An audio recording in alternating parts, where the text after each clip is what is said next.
Hey everybody, Alucard 2089 here again, and we're going to finish up Chapter 5 in Paper Mario, the Thousand Year Door.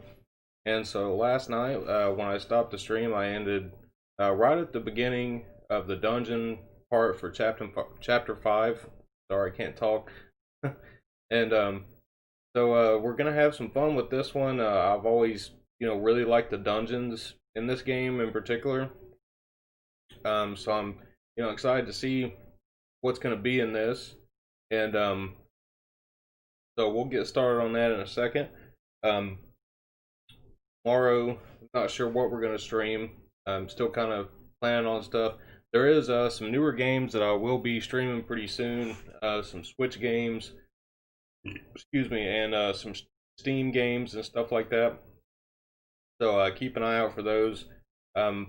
Not sure how long it's going to take us to finish Paper Mario. This is part 8, and we're more than halfway through the game. So probably, who knows, it might take 16 parts to beat it. I don't know. I don't know how many parts it's going to take, but we'll keep on playing this one, at least on Thursday nights, until we beat it. So that'll be pretty cool to have a, full playthrough of this on the channel. All live streamed and everything, which I do talk a lot in these too, so it's not just gameplay. But I think that's a little bit better though, because there's so many people that upload videos of just like playing through an RPG like this, like no voice, no anything, no webcam, just straight gameplay, and then they just play through the whole game, and it's like, I can't really see how that would be too interesting to watch. I'd have to like the person I was watching play it, to keep interested in it, you know what I mean?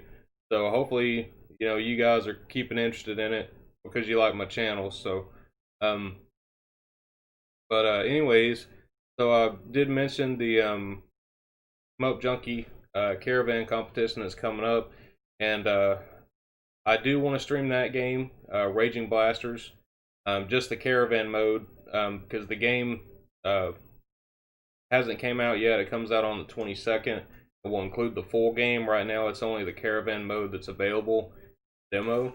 But I will be streaming that next week. I thought about doing that this weekend, but the competition technically doesn't start until Monday, so it'll probably be like next Friday or something like that when I play it on stream. But amazing game. If y'all haven't seen it yet, definitely check that out. And I guess we'll go ahead and get into the game here. And yep, capture card's good. I always worry about that damn thing freezing up on me. On my Wii remote.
Alright, so we're in the game now, and let's start this dungeon. The pirate ghosts.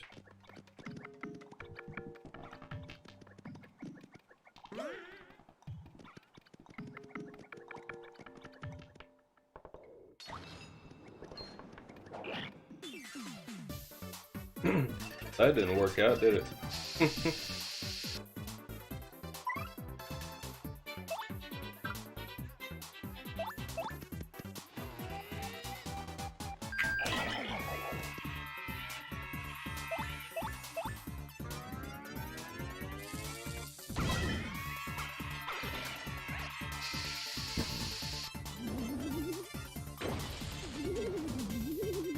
And these red ones do some damage, don't they? I think the red ones are probably tougher than the blue ones.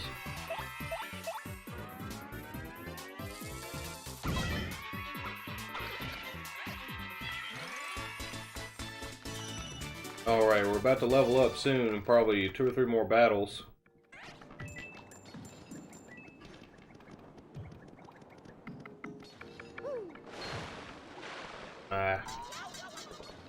Oh, there's a shiny up there. Get that. Yeah.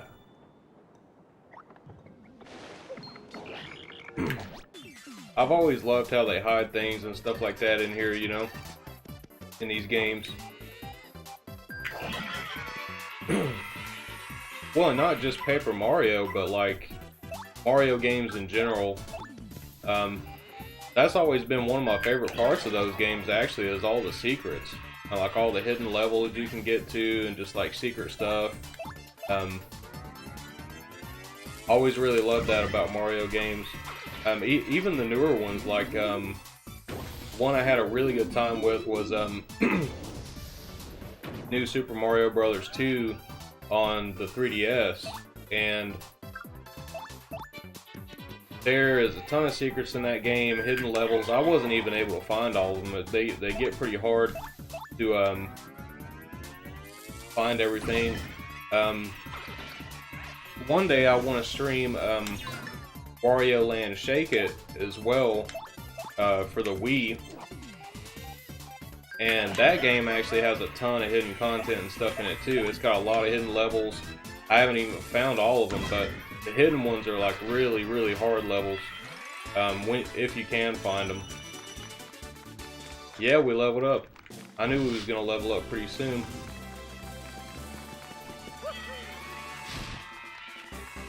Let's see. I think I'll go for badge one time. Equip some more badges.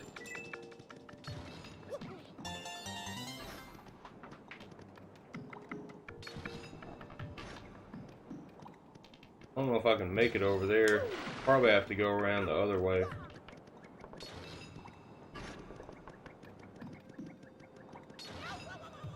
Man, that's a long way to have to get through there. Maybe I have to ride on Yoshi. Maybe he's faster.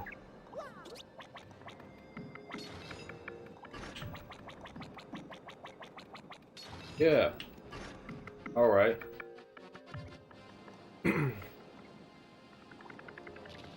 DT Bickerman's here. He says M-I-R-I-O. Mario. In pirate language. Ringfit Master says, ever played Mario Dance Dance Revolution? No, I haven't played that one.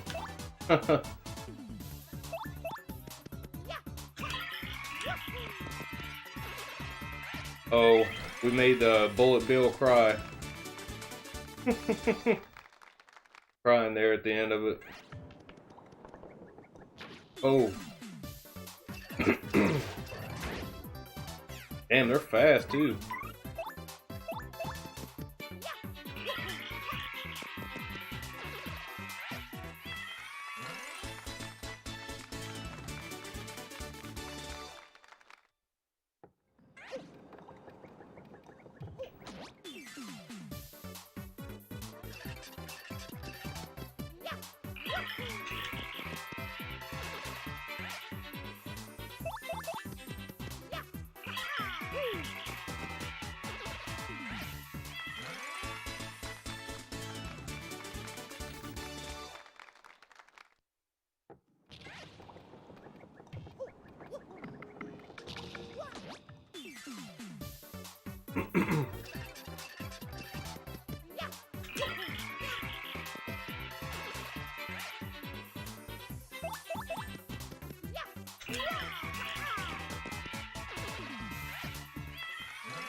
And I know that there's been more news about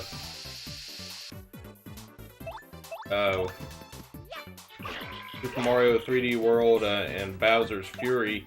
I still need to look at that. I haven't really kept up with it, but I know there's been some more reveals and stuff. Well, so my jump hurts him, but the ground pound doesn't hurt him?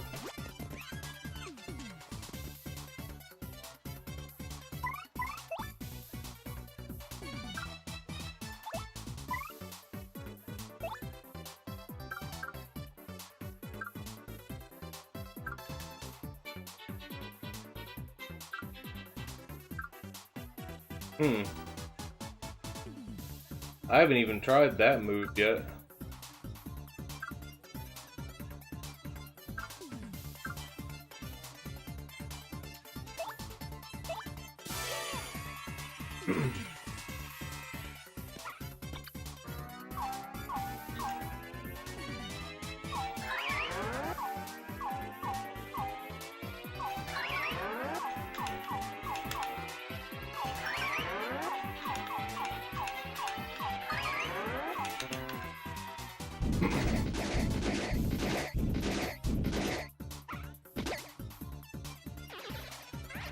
Alright, well that did the trick. I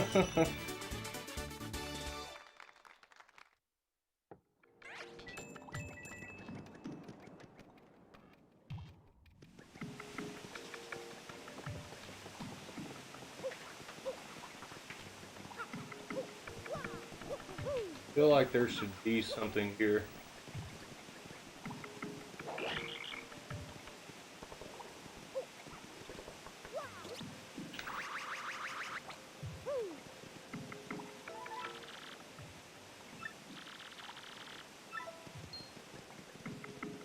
And I saw where the handle was, I just don't know how to get over there.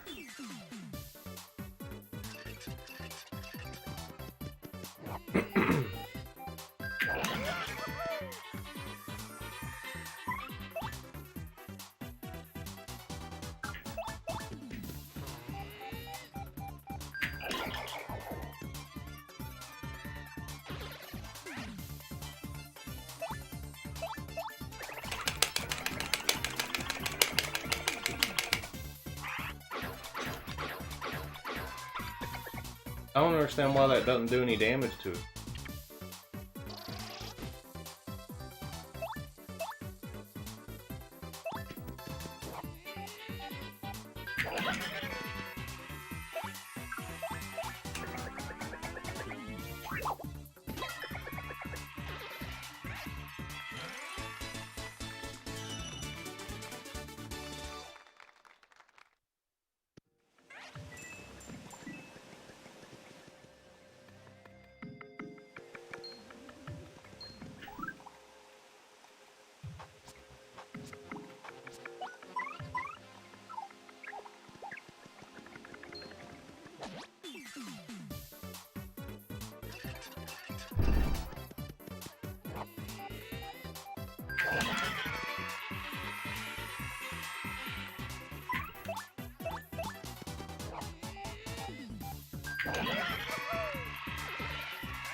Hey, Brandon Wallace is here. What's up, man?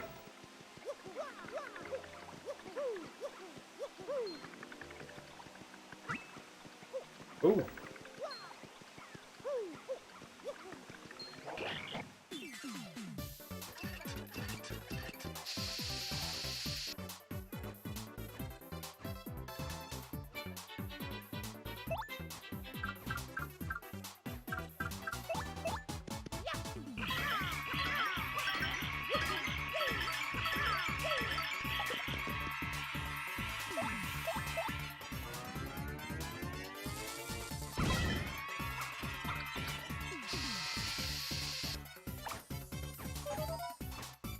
Oh yeah, I forget that these things you have to knock them. You have to knock them over and then hit them.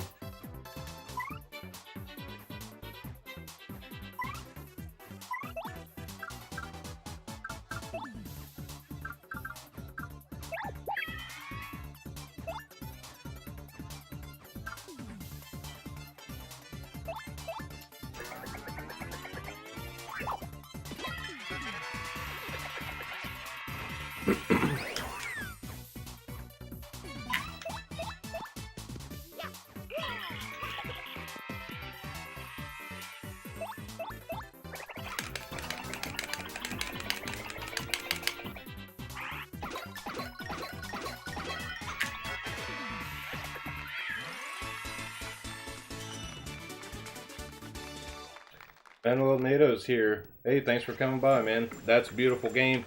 Yeah, I love it so far. This is my first time playing through it, but really love it.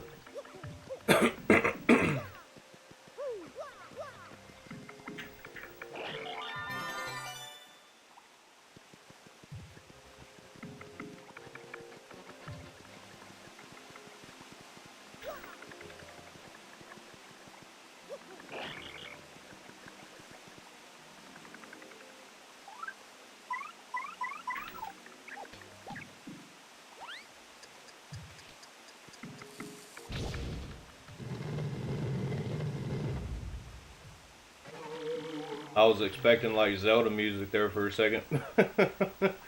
Like you figured out the puzzle.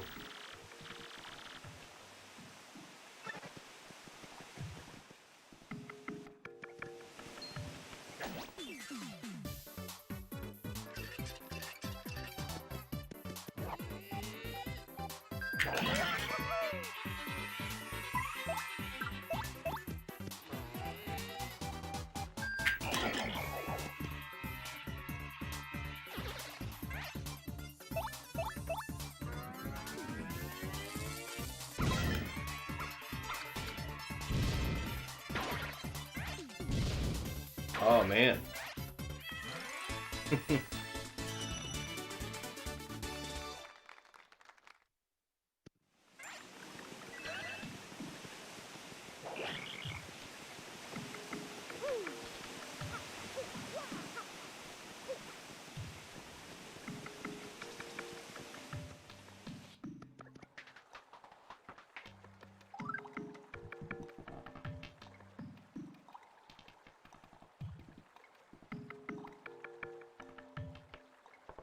All right, Ring Fit Master. Well, that's good. You know, hopefully you get a schedule that works for you, man.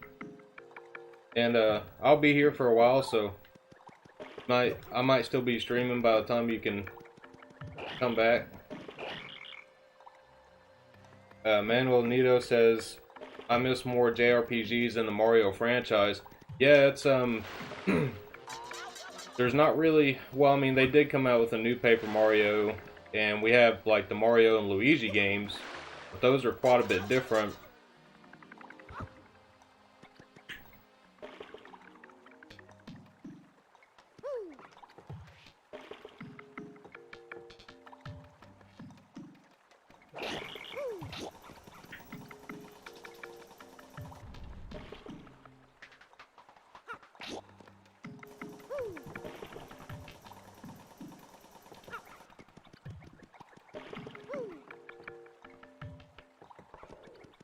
Alright, I think I know what I need to do.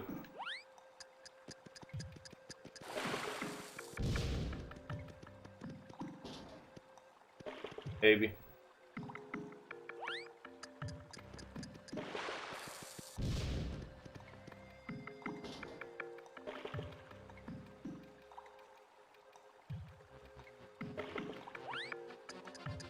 I keep forgetting to hold it. I gotta hold the button.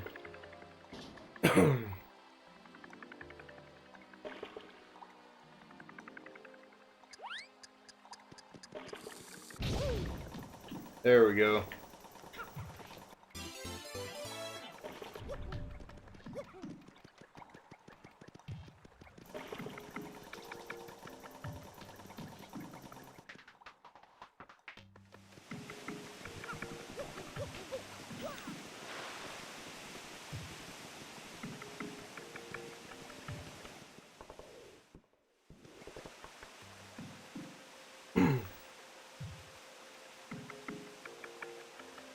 Yeah, looks like it's a little late there in Brazil right now. It's probably a couple hours ahead of my time. Ring Fit Master says I could be lying, but I think the developers who made the Mario and Luigi games went bankrupt. Really? I have to look into that.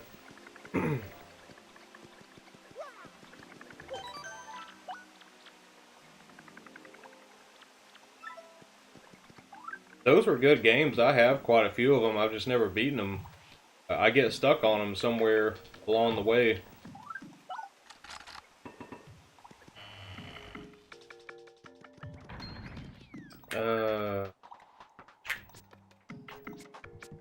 Change characters out again. Yeah.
I forgot the controls there. Well, I screwed that up pretty bad.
Alright, just one more to go.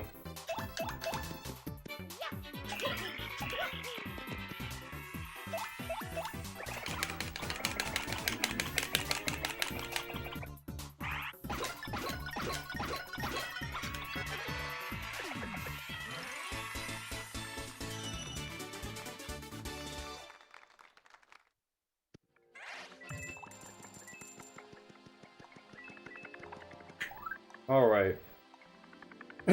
Manuel Nito says, RPGs today are so complex. Zelda Link's Awakening bring back my will to play simple, old school JRPGs. Yeah, it's you know, it's nice to be getting some stuff like that now.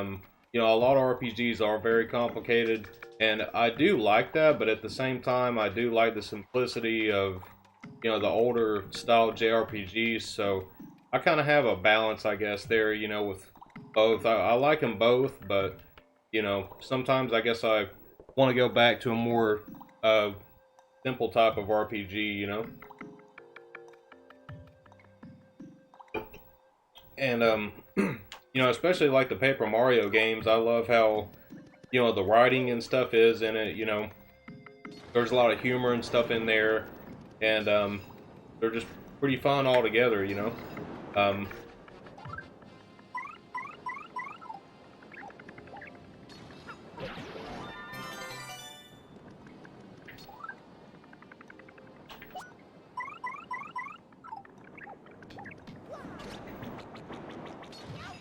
Oh, oh, what am I thinking? I don't need to do that. I need to do this. Oh, it still hits you. What? Hmm.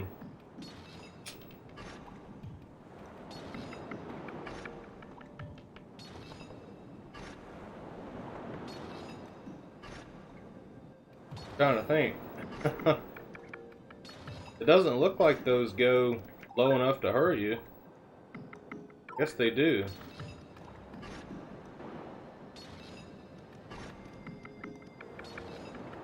I don't suppose I can ride on these waves, can I?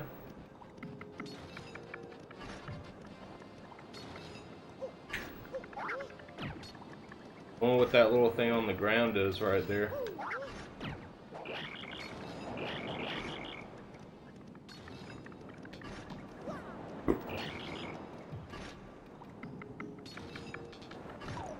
I'm gonna try it one more time.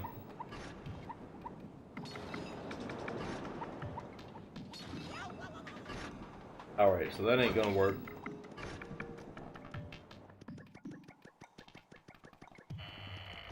Okay, so I guess I need something else. Go back and try to get this handle thing that I need to use that machine. I need it for this thing.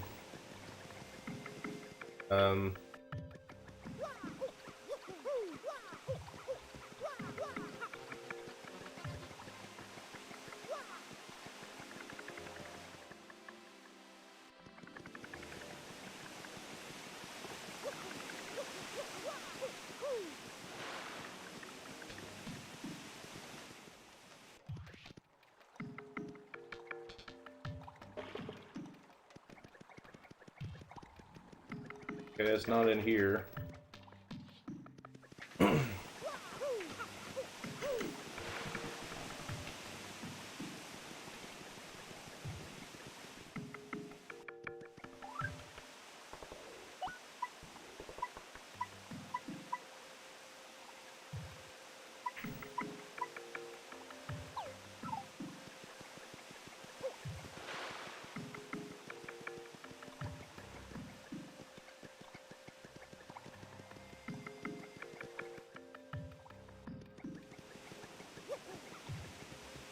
Well, maybe it was before you get here.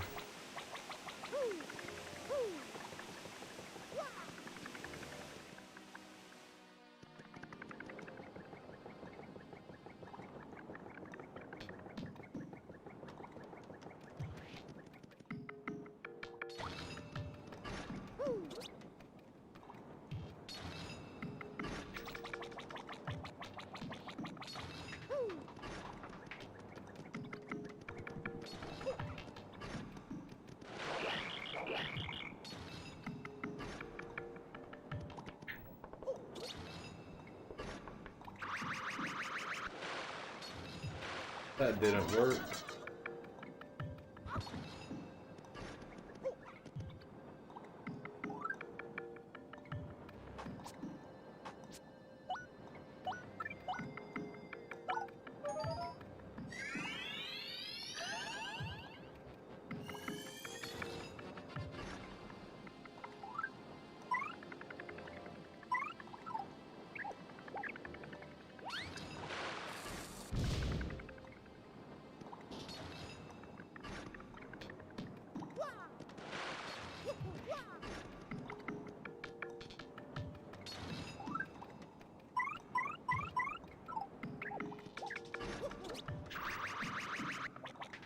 Won't let me jump that way either.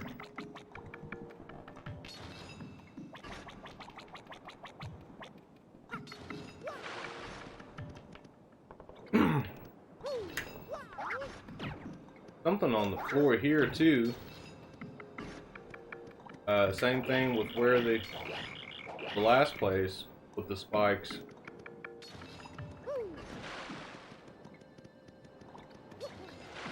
How do I get over there?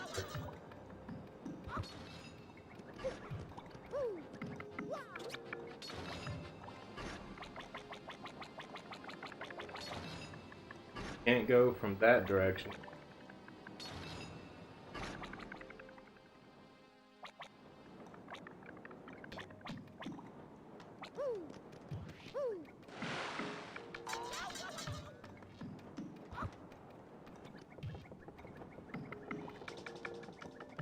Yeah, there's definitely something I'm missing.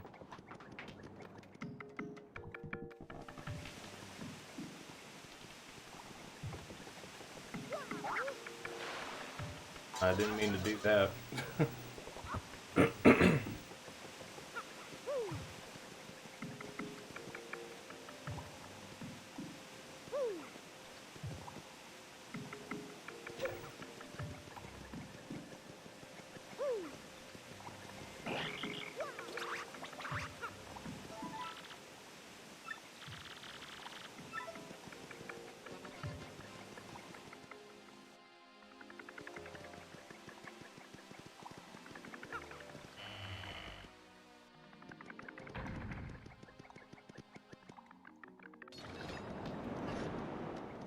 See, there's the circle thing on the floor right there where that is too.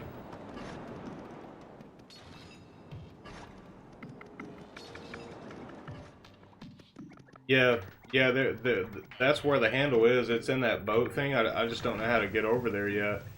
That's what I'm trying to figure out, is actually how to get on that boat.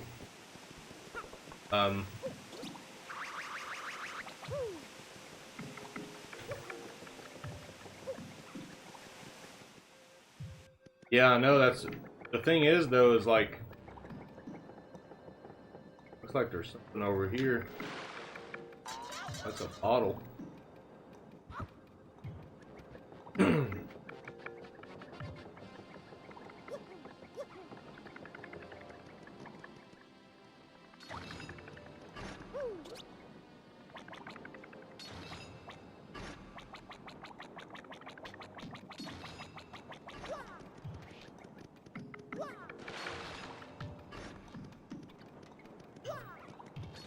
And see, if I go up here, oh, there's a platform over there. Maybe I can make it to that platform. Oh no, you gotta have that boat thing. Alright, so that's another thing I'm still trying to figure out how to get, because the only thing I have so far that I can use is the paper airplane thing. Like when you see those platforms like that, I can use the ones that have the paper airplane, but I haven't figured out how to use the ship thing yet. And I don't see it on my menu here either. When I scroll down, you know, that's the only two that I have.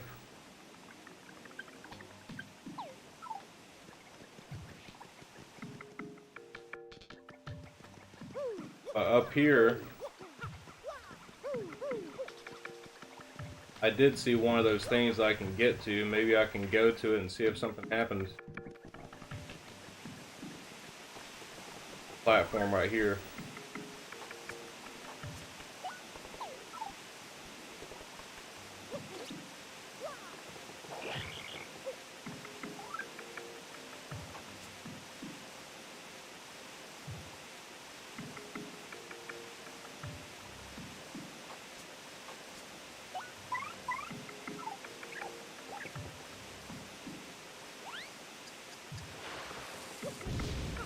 How do I get that power? That's what I really need to figure out.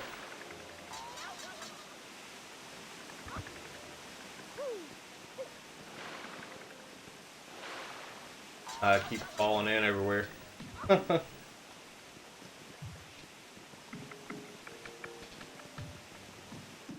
I don't. Let me check and see if I can. I don't know if I can jump off of him. No, because it's just that's all it does. He just floats a little bit.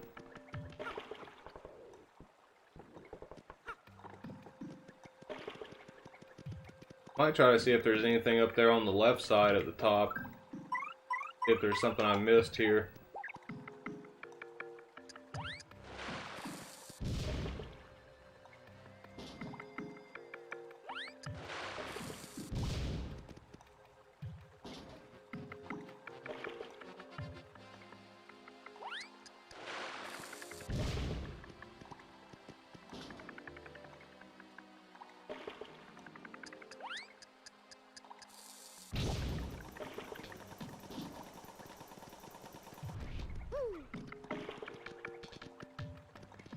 Now that thing will fall back down in a minute.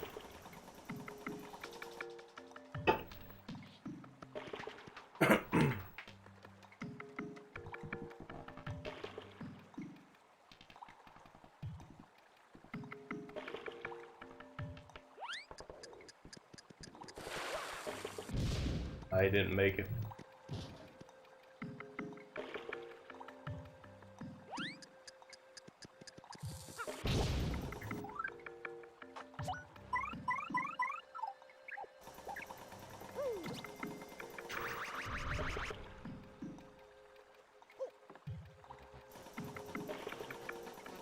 There is something over here. Cool.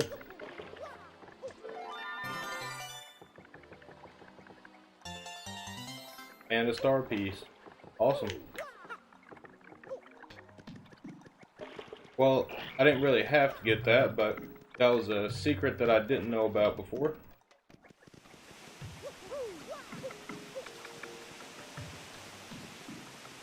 I need to figure out how to use these things.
It's a cave over there in the other room.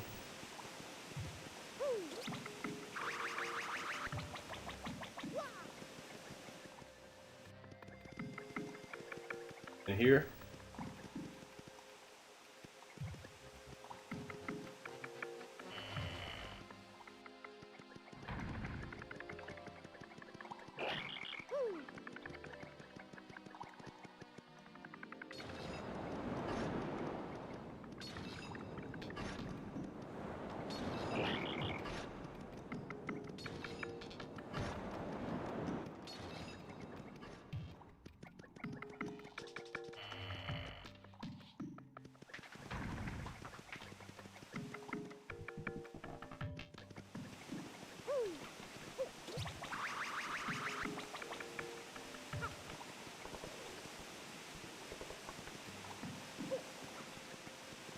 Talking about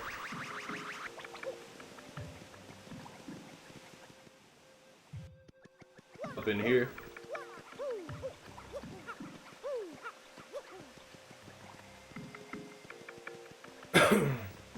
I can't go in there because I can't get in the water.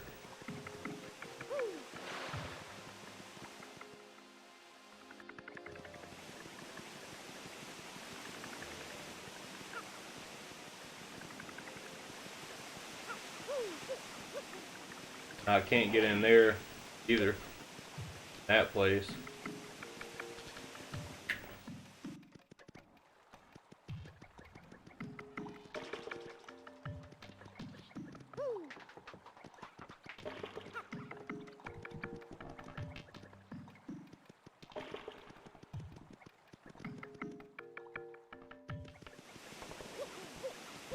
Yeah, I can't go into any of these places. If I try to go in there, he just falls in the water.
See, when I try to go that way, it won't let me go any further.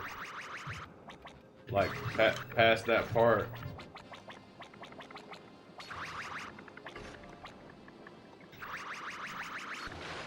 Yeah, there's no way to get over there by doing all that.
I might have to get out of here and go buy some more items.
think I'm gonna head back into town here and buy some items, stock up on some mushroom.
Back it off, I'm starting to burn up.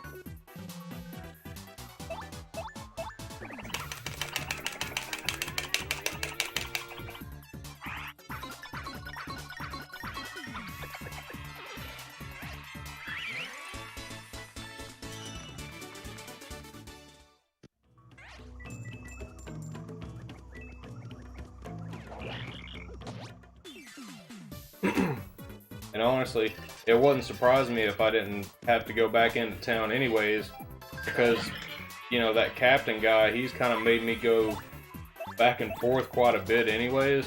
He probably already has that power or something to give to me.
Alright.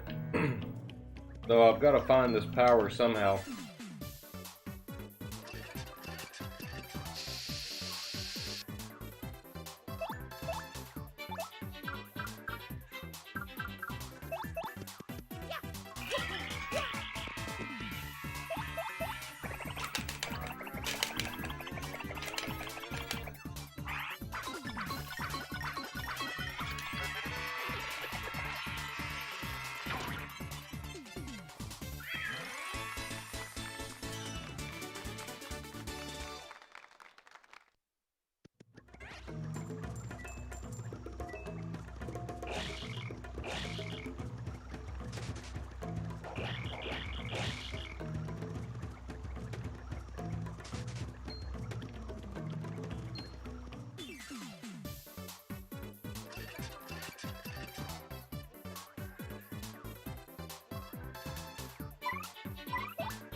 I messed my timing up on that one.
Didn't mean to do that.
Damn, this fog keeps on coming back.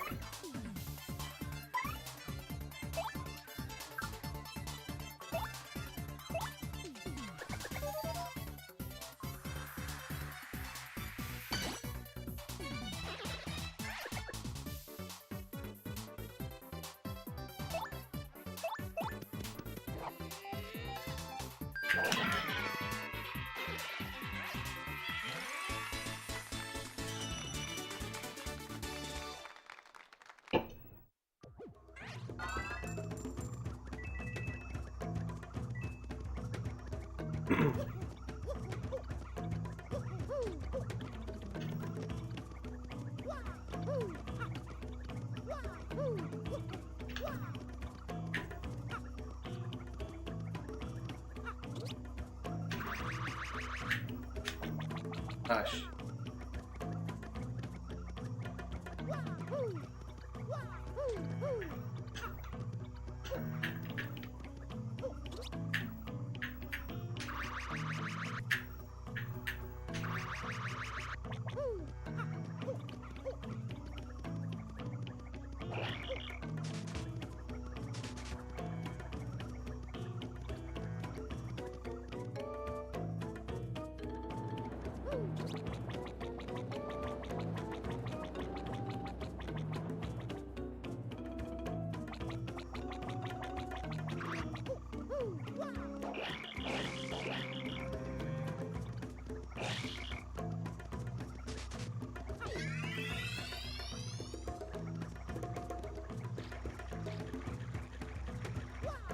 Alright, getting back into the dungeon, so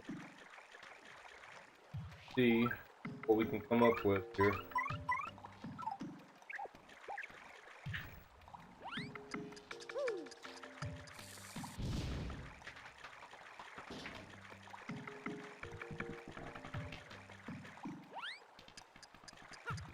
Can't throw him up there.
Ah, man.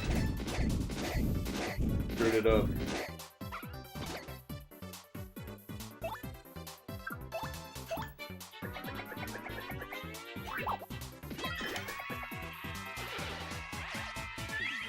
Well, that did it.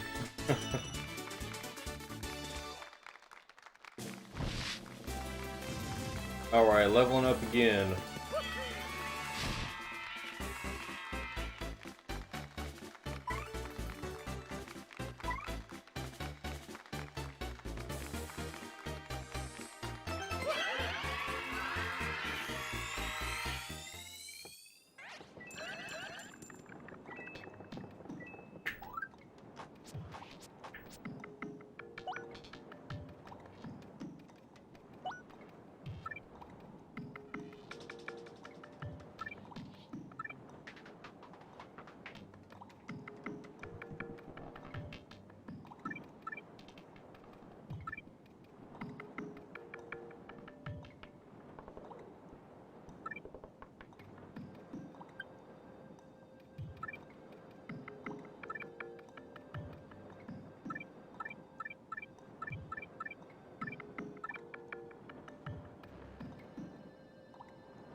Alright, that was worth doing because now I've got some pretty good badges equipped.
Hey, I'm sure Wings is here. What's up, man?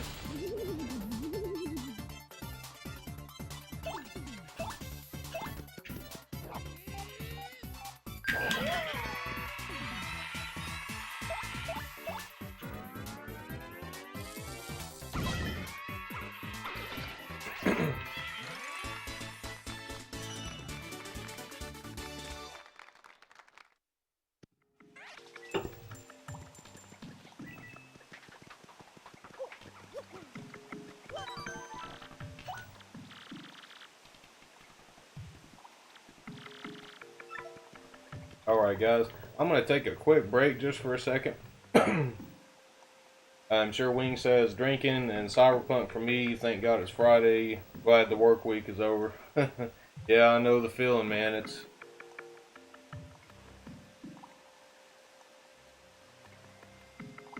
how you liking Cyberpunk so far? I'm going to take a break real quick guys, and I'll be right back.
Alright guys, I'm back. So, gotta try to figure out how to make some progress in this dungeon.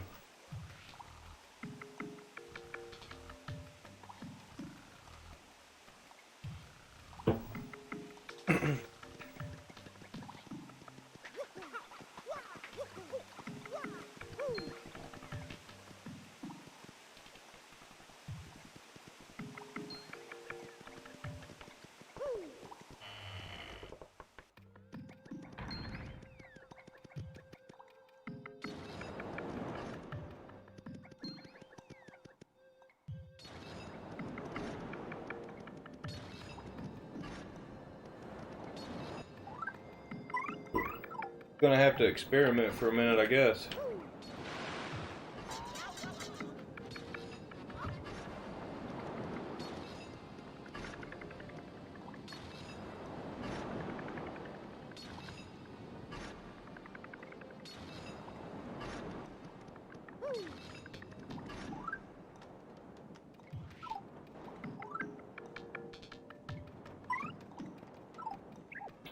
Why didn't I think of this earlier?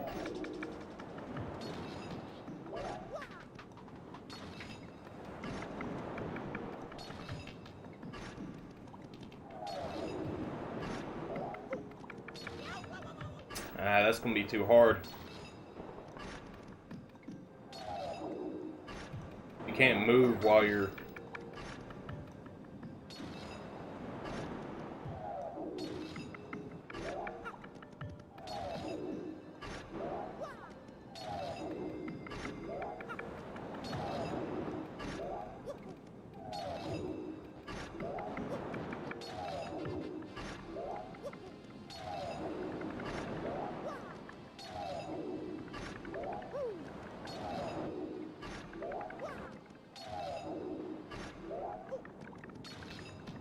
Damn. That wasn't easy.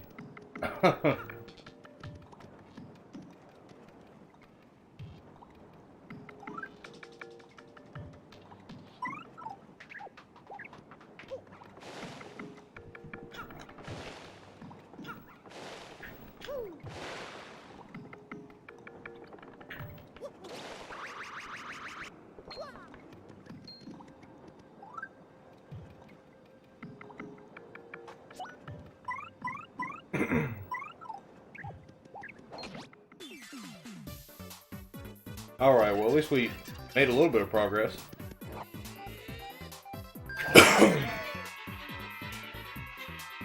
Ah man, this fog crap sucks.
That one's kind of tricky to block.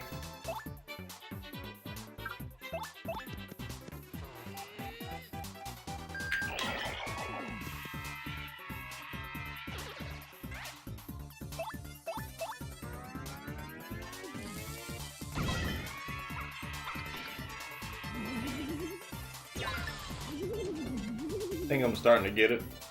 Timing of it.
Oh man, that shit still hit me.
Damn, that did a lot of damage to me.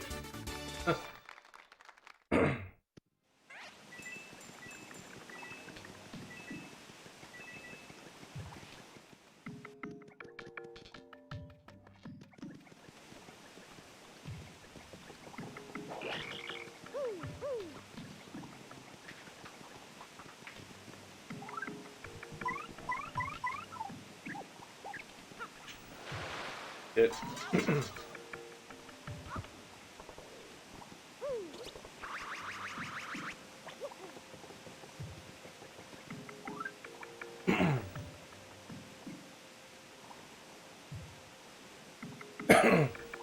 Ring Fit Master says, I was laughing today.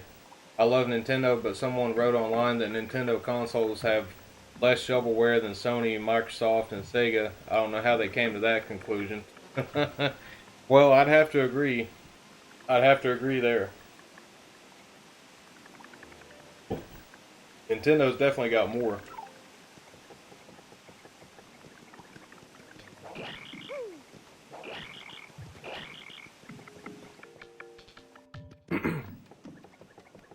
Oh, here we go. Badge back here. Power down, defense up. Ah. I probably gotta find the key for this damn thing too.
Alright, we got the key.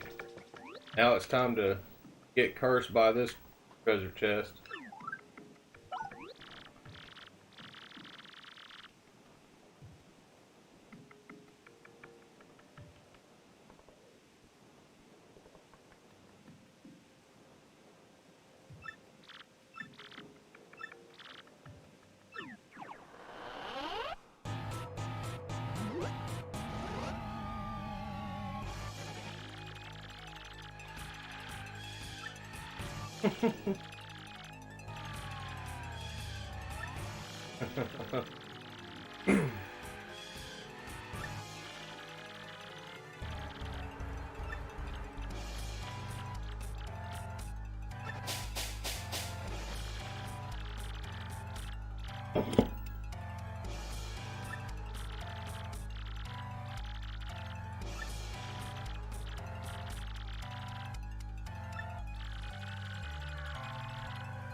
Greenfield Master says, this is a small nitpick, but how cool would it be in the later Paper Mario games after Thousand Year Door Mario still has the curses? Yeah, that would actually be pretty cool. Like, just, you know, add on to, you know, what was already there. Be pretty cool.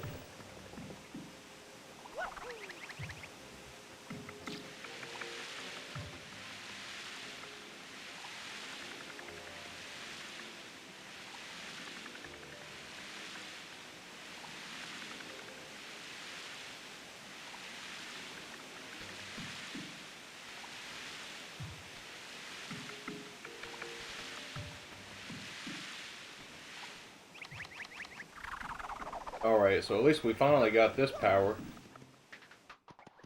What I've been trying forever to find.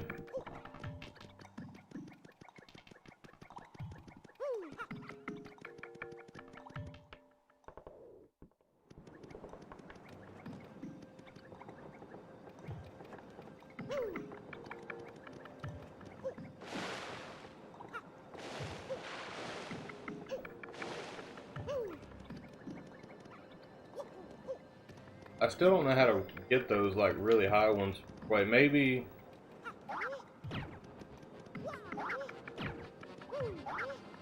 I still don't know how to get them.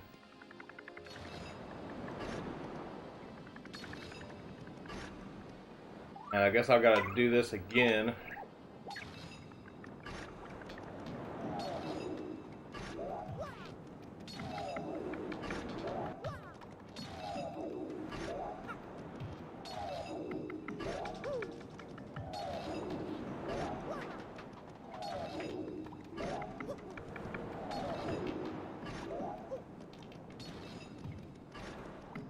All right.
Oh, this is a little secret place.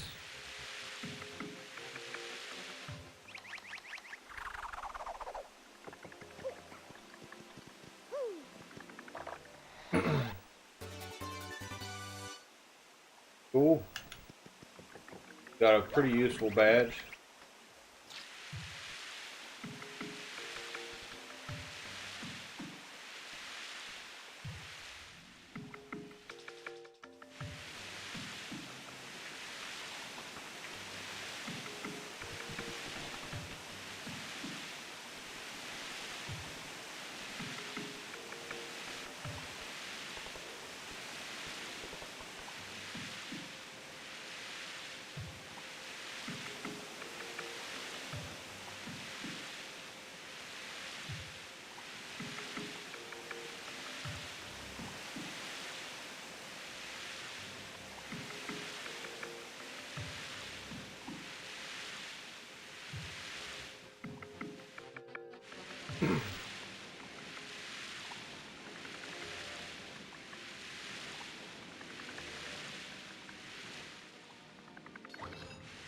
Here we go. See, I told you had to have that thing before you could get over here to get this thing.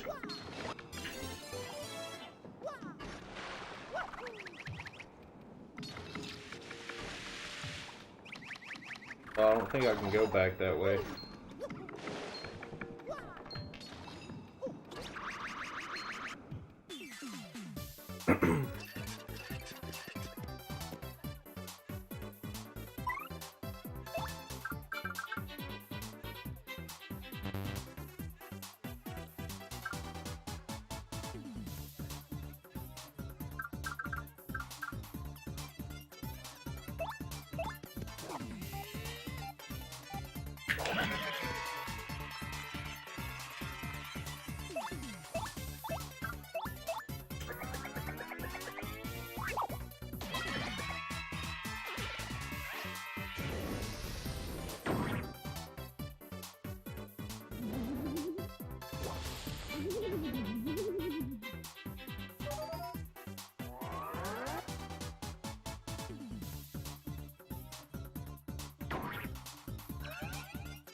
I go up here and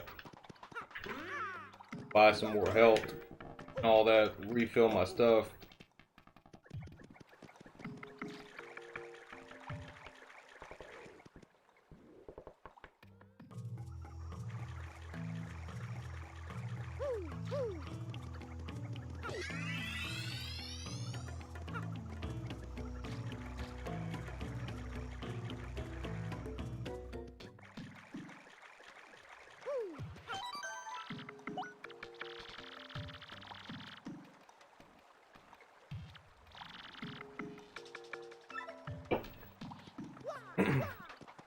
But I like this chapter so far. Like this one, that there's so many puzzles in it. It kind of reminds me of a little bit of a Zelda game, I guess. Like the style of puzzles and stuff that it has.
Alright, so we've got the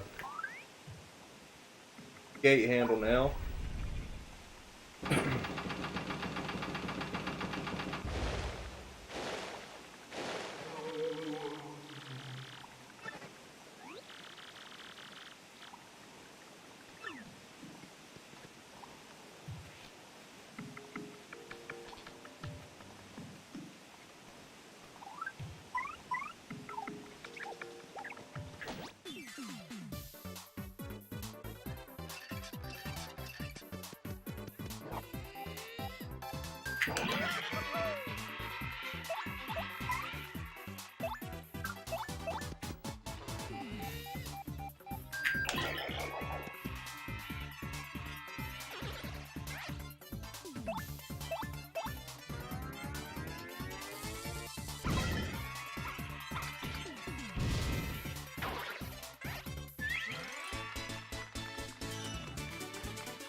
Oh, it sinks you if you hit those waves.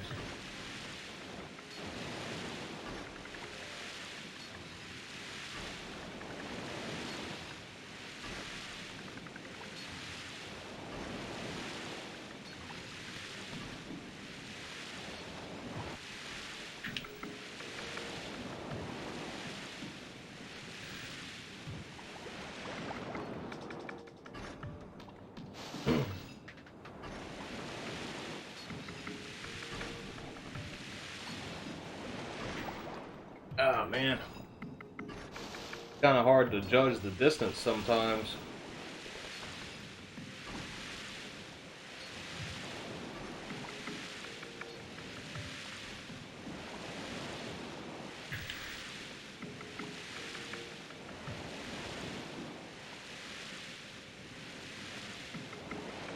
Ah man.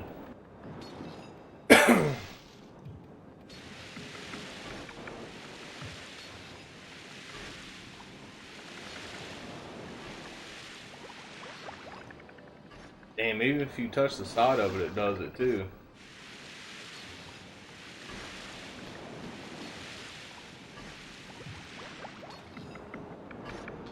This one might take me a few minutes.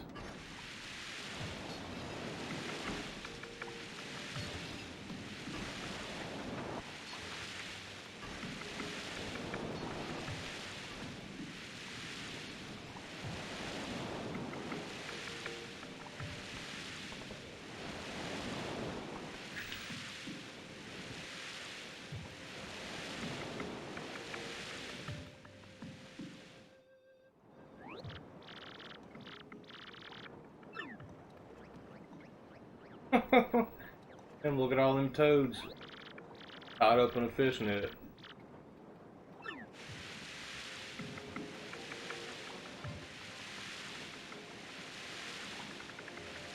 Alright, this looks like it's gonna get complicated.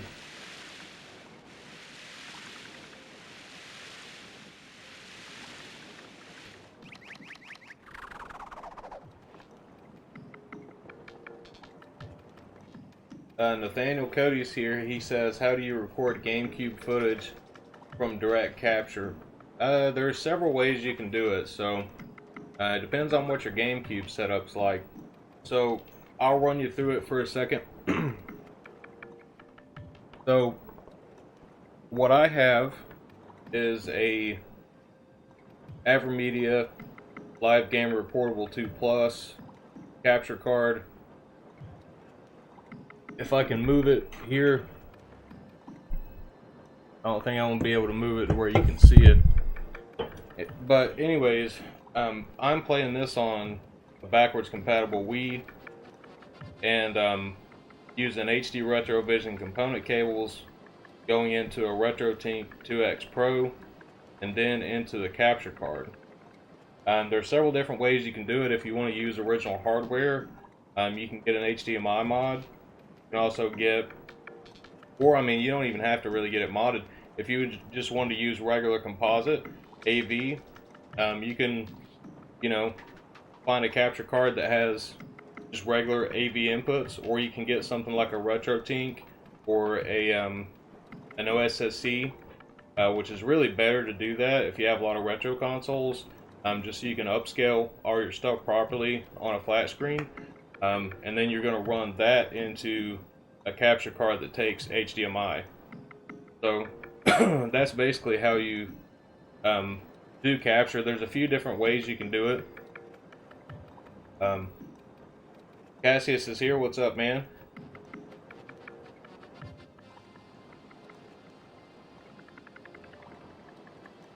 And my whole setup, the way I have it right now, is I'm actually playing it on a CRT. And I've got my live chat up here on my big screen TV that I use for like my PS4 and Xbox One and stuff like that, you know, Twitch and things like that.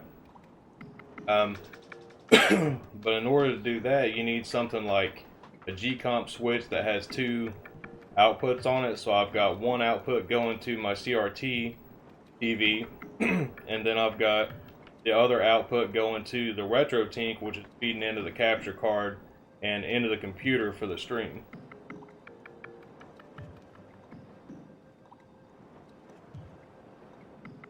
But definitely loving this setup, but I'm gonna upgrade a few things here pretty soon. I'm still waiting on what is it, 3 more sets of HD Retrovision cables, and once I get those, most of my stuff will be hooked up with component. I still need to get the original Xbox, the high definition box thing that they had, and then you can just use regular component cables with it, with that box. and so I plan on getting one of those eventually, and plan on getting a it's called a Koryu. And what the Koryu does is, see over here behind this PlayStation, I have a composite selector switch here. It's like an 8-port AV selector, and what you can do is, if you get a Koryu, I could hook up the video output to the Koryu, then use component cables, plug it into one of the inputs on the G-Comp switch, and it'll convert all the signals from the AV over to component. Now, it doesn't actually improve the video quality, but it helps simplify, you know, this crazy retro setup. So, but that's what I plan on getting next. I think they're typically about 80 bucks, 80 or 90 bucks. But I'll definitely have to get a Koryu pretty soon.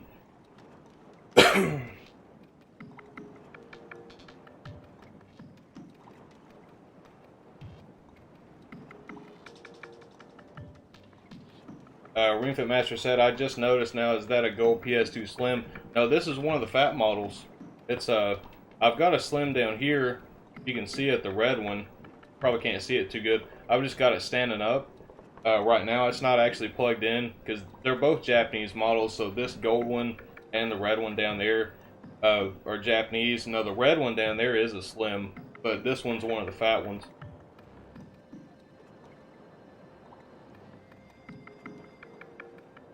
Yeah, Brandon, I don't have a link for it right now, but it's I think it's spelled this way, just to make sure. So if you need to look it up,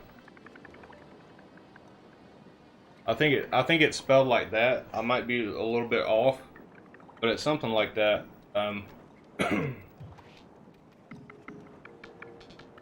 It's kind of like a Japanese name, but yeah, those things sound pretty nice because, see, anytime I stream, it, like with this, I'm using component, so all the systems I have hooked up with component, I don't really have to mess with anything.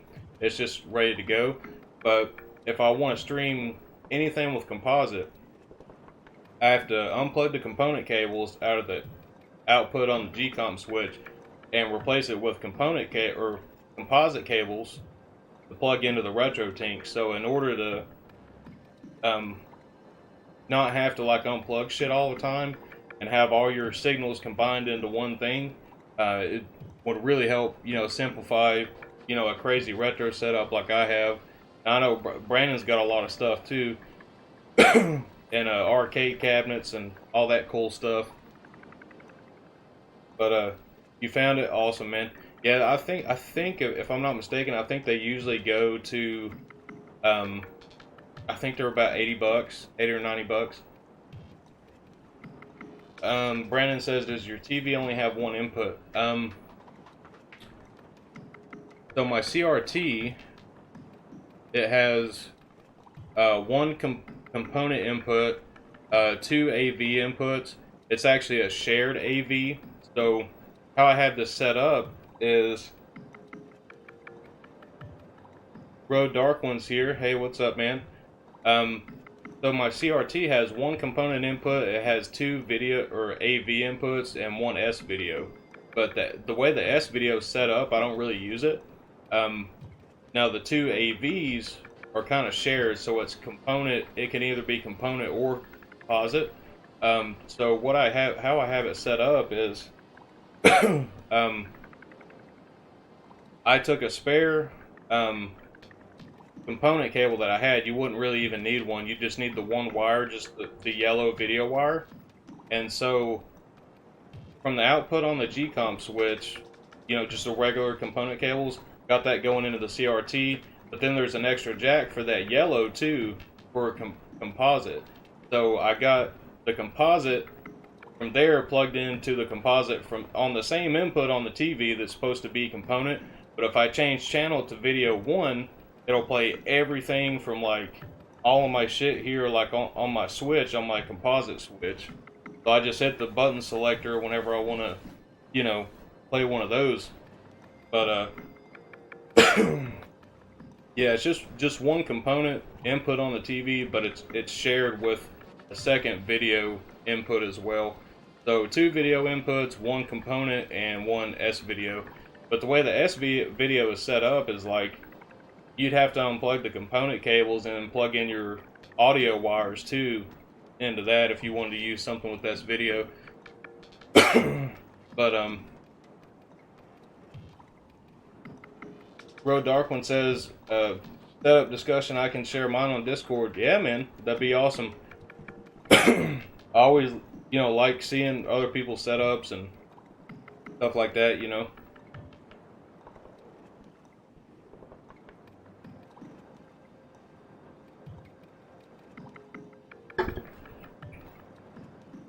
But, with Gamecube, there's a ton of options on how to stream Gamecube games.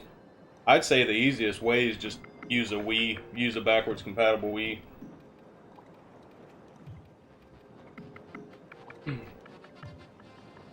Road Dark One said you should drink some tea. Yeah, I like tea. I usually drink green tea if I do drink it. Nathaniel Cody says best CRT. I don't know, man. Honestly, so many people say that Sony Trinitrons are like the best ones. I've never even seen one in person. I've had a bunch of CRTs, over time, but the one that I have now, which is one that I found somebody was throwing out, and it's actually a Sansui TV. And as far as I know, I thought they only made audio equipment, but they didn't. This is a CRT from 2008. It's not one of the HD CRTs. It doesn't have an HDMI or anything like that, but it's really good though. Like this is honestly just from what I've seen personally, because like everybody I knew, back home and when I was growing up, they all had cheap ass TVs. So none of them really looked, anywhere near as good as this, because I'm using like component input and stuff like that. So like to me, this is like the best TV I've ever seen. But yeah, I mean, PVMs can be awesome too.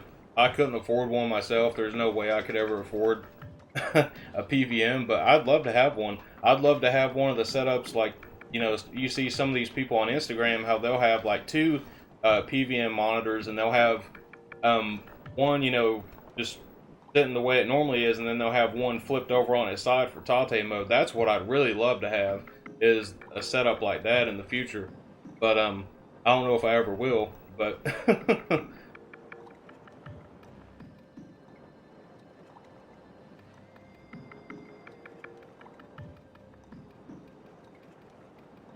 Nathaniel Cody says, I play GameCube on a backwards compatible Wii and it looks bad on an HD TV. So are CRTs worth it? Hell yeah, man. CRTs are definitely worth it. So even if you're playing Wii stuff with like just regular AV, it doesn't look bad. I mean, I've done that quite a bit before I got component cables for mine. Like what you might want to look into is, if you're looking at wheels of the Wii, it's called a Wii Dual mod, and it's basically an HDMI mod for your Wii. To be able to play things in like the proper resolution. I mean, even like the Wii's video output is not the best. The GameCube's video output is actually better than the Wii's, and on the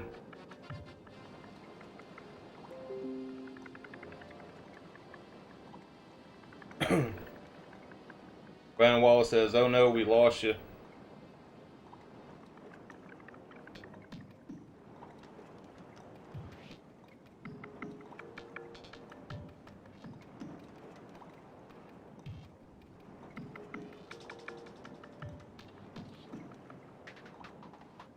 Yeah, it looks like for some reason my computer is like running really hot right now. I don't know why. I don't really have anything running besides this. But anyways though, like you guys can probably still hear me talking and everything. So for like I think the Wii Dual mod is pretty interesting, because the the video output on the Wii isn't really that great anyways. Like, it's better on the GameCube. And even with the Wii U, a lot of people will say, you know, well, if you want to play Wii games on an HDMI system, why not just use the Wii U? Well, it still doesn't look that good. I've done that too. You know, so I would say the best thing to do would probably be get a Wii Dual mod. Daniel Cody says, yeah, I was looking to buy a real GameCube and just use a Carby. Yeah, one of those, the Carby things, or whatever the other thing is. It's the Eon thing, I think it's called. Can't remember exactly what the name of it is. But there are GameCube HDMI mods as well. You can have it natively HDMI modded if you want to, you know. But what I would say to do is, you know, now Nathaniel, do you have like a RetroTink or an OSSC, or are you plugging this straight into like a flat screen that has component?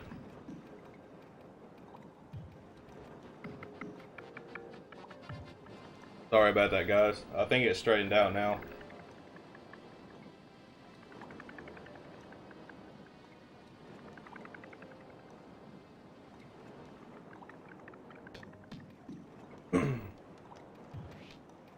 UCHD, yeah, and Eon, yeah.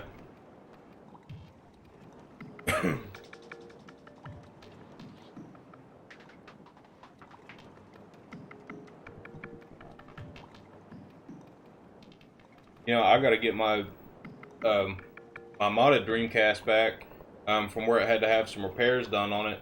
I'm not gonna get a mode right now because I don't really want to spend the money on one, but I do have the original disk drive for it, so I'm gonna get it back and just put the original disk drive in it, use it that way for a while, because you know it's got the DC HDMI mod, it's region modded, which I already have a bunch of Japanese Dreamcast games now, so it might be pretty beneficial for me to maybe switch back and forth with using the original disk drive and a mode or something like that, you know.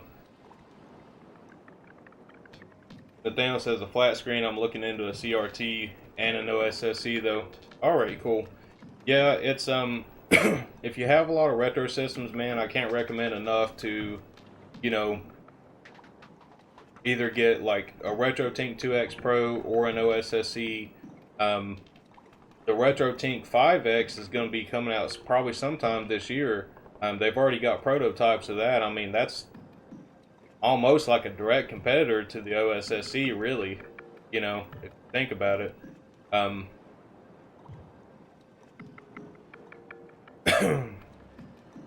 Brandon Wallace says, this stuff goes on forever. I just got to the point where my stuff looks decent and I can switch between them easily, and I'm happy with that. You can sink so much money into making it the best. Yeah, and that's definitely true, man. That's definitely true. That's like, I know that I could probably do, you know, better with an OSSC rather than a RetroTink, but I'm just like, it's so easy to use, and I don't have to, you know, because I probably would tinker with it really bad, you know, with the custom profiles and all this other shit. I'd probably just go through it and be like, trying to make it look the best I can, and it probably would just kind of take the fun out of the whole situation, you know. I mean, honestly, I'm pretty happy with the RetroTink. I just wish it did line doubling at least 3 or 4 times, you know, not just 2 times. Because, I mean, if you're playing a 240p game and you line double it, it's going to make it 480p. So you're still, you know, streaming that to everybody in 480p, you know. Nathaniel Cody says, can you record PSP on a RetroTink? Well, you can't record it. The RetroTink's just an upscaler. But now the PSP does have those official component cables that you can buy. So yeah, I mean, you could use it with a RetroTink, I would imagine. If your TV has progressive scan and has component inputs, it might be better just to run it straight through your TV, most likely. Greenfit Master says, you guys ever tried to plug in official GameCube component cables and AV cables, it's a complete pain in the butt. Trying to find a CRT that allows you is difficult enough, let alone a flat screen TV.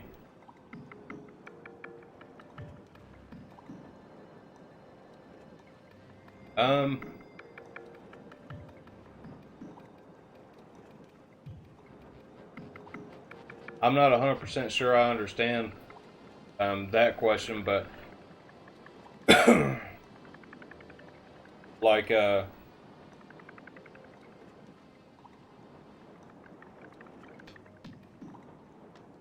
mean, unless there's some kind of differences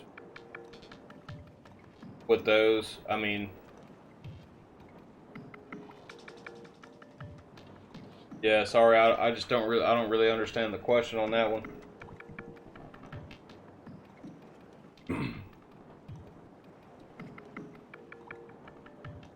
Yeah, yeah, those component cables are expensive. But I mean, from what I understand, if you have a Japanese GameCube or a PAL GameCube, you can use those regions' component cables that didn't have to have that fucking proprietary chip in them. You know, because basically how that works is the US GameCube component cables, the US GameCube wasn't made to be RGB out. So all that information, like everything that's on that proprietary chip inside of those cables, is your RGB out. Basically, like that's why they're so expensive, because they never made them again, and nobody's ever replicated that chip again. But if you have a PAL GameCube or a Japanese one, you have access to RGB out. You know, so that's another thing to look into as well. I mean, you can get Japanese component cables for the GameCube a lot cheaper, you know, because the US ones are like ungodly expensive. Nathaniel Cody says, I'd rather get a GCHD. Yeah, I probably would too. If I was going to go that far in it all, I'd probably just say to hell with it and get it HDMI modded. But you know, I'm interested in, like, you know, all these different regions of stuff. You know, I love playing Japanese games. For space and for convenience, it's a lot easier just to have them region modded and stuff like that. But depending on what it is, like I kind of like, you know, having multiple systems. You know, like I've got 3 PlayStation 2s right here. Eventually I'm gonna have, well, I've got 2 Dreamcasts. The one's not here because I had to get some repairs done on it. I got to get it shipped back to me. But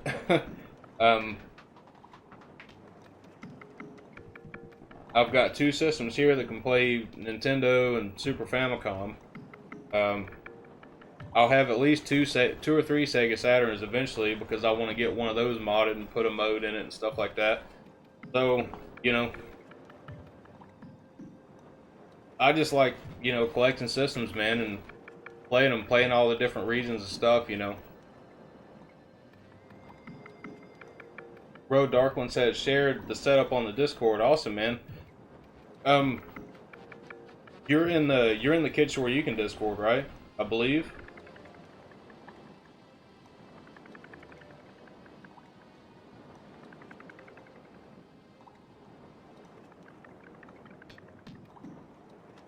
Daniel Cody says, where can you buy a Region Switch Spice Orange GameCube? I'm sure you can find them all over the place, man. Even on eBay. Like, if you're looking for anything like that in particular, you can find them on there. I used to have one. That was my first GameCube. It was a modded one with a Region Switch, but I've heard that there's better mods for that now. I think it's called the Xeno mod or the Xeno chip mod or something like that. And I've heard that's a lot better. So, you might want to check into that too. Check into like the newer mods they've got out there before going with something older like that. But I actually just watched Spawn Wave's video that he did yesterday, and I didn't realize it was that easy to do a region mod on a GameCube, because all he did was bridge those 2 connections together, and it made it region free. He didn't even put a toggle switch in it. And it made everything in English, and it was a Japanese Spice Orange GameCube like the one you're wanting. So there's a bunch of different ways to mod them that way. If you're wanting to use like a GC loader, it will play the stuff anyways if it's region free, but from what I understand, you need to have Japanese memory cards if you're wanting to play Japanese games, because there's something in the BIOS that just makes it corrupt the memory card, because it recognizes that it's not, you know, the right region of system and stuff like that. There's a lot of different quirks to the GameCube stuff as far as that goes, but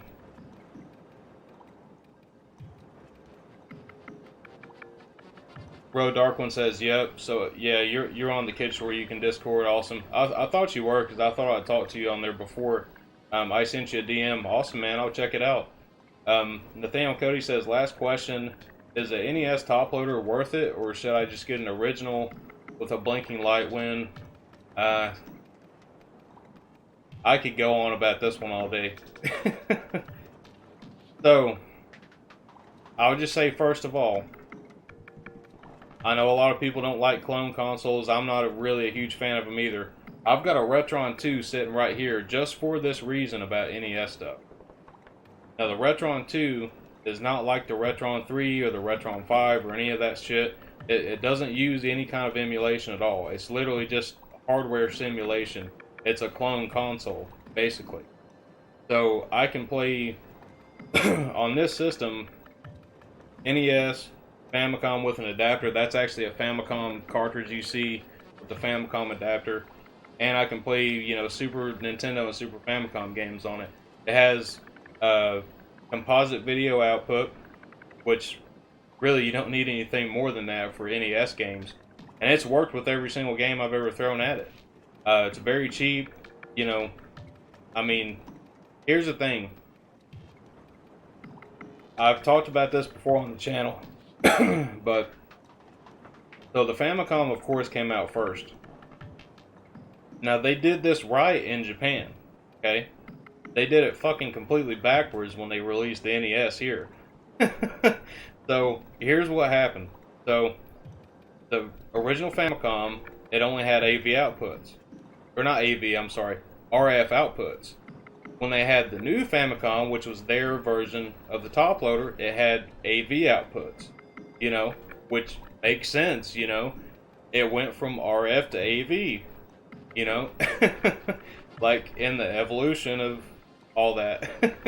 So, with the NES, it had AV outputs, and the fucking top loader only had RF.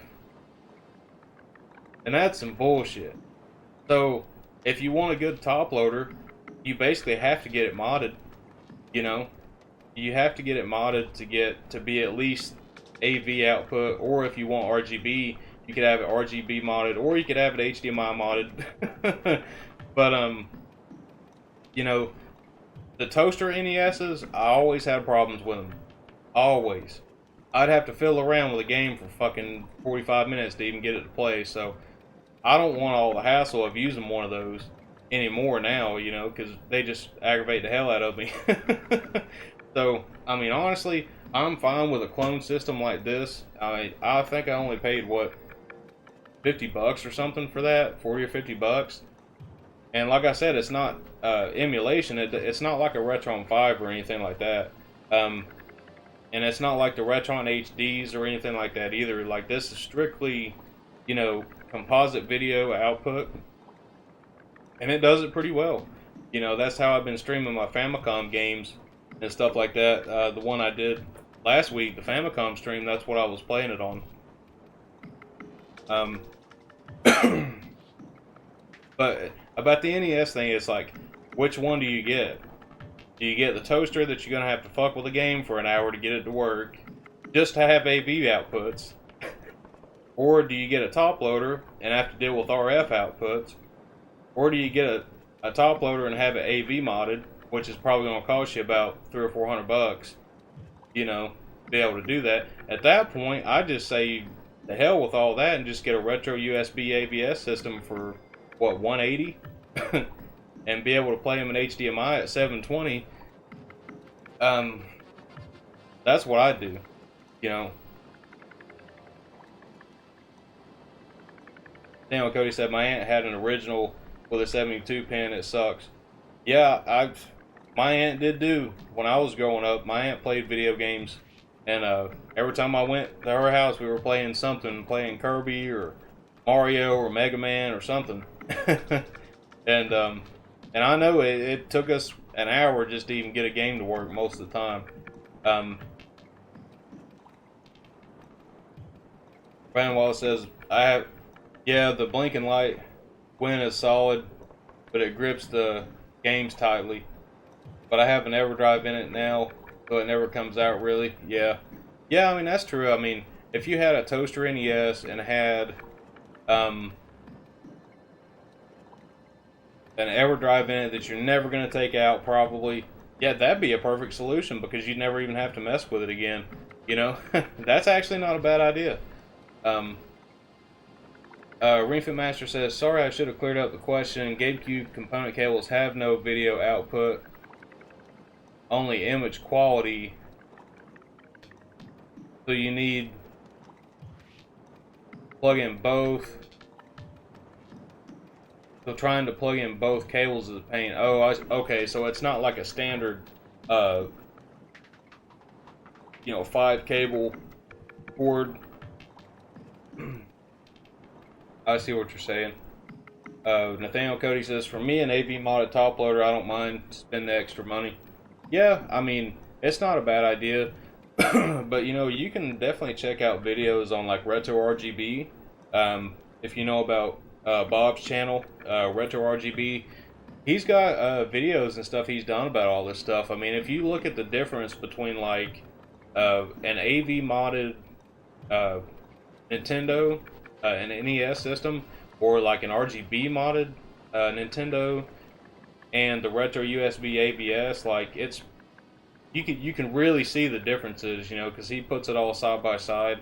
I mean, for me, like eventually I might get into all that stuff. I just don't want to spend that kind of money on it because I'm wanting to get EverDrives and ODEs and all this other stuff, and I'm like, this baby right here can play my Nintendo games, I'll stick with that for now. But all this retro stuff, I mean, that's what's so awesome about this day and age, it's just the sheer amount of stuff that we're getting for retro systems. And I say this pretty often, but right now is probably the best time ever to be into retro games and retro consoles, aside from a lot of the game prices, But that's what's so awesome about, all these EverDrives and ODEs and stuff like that,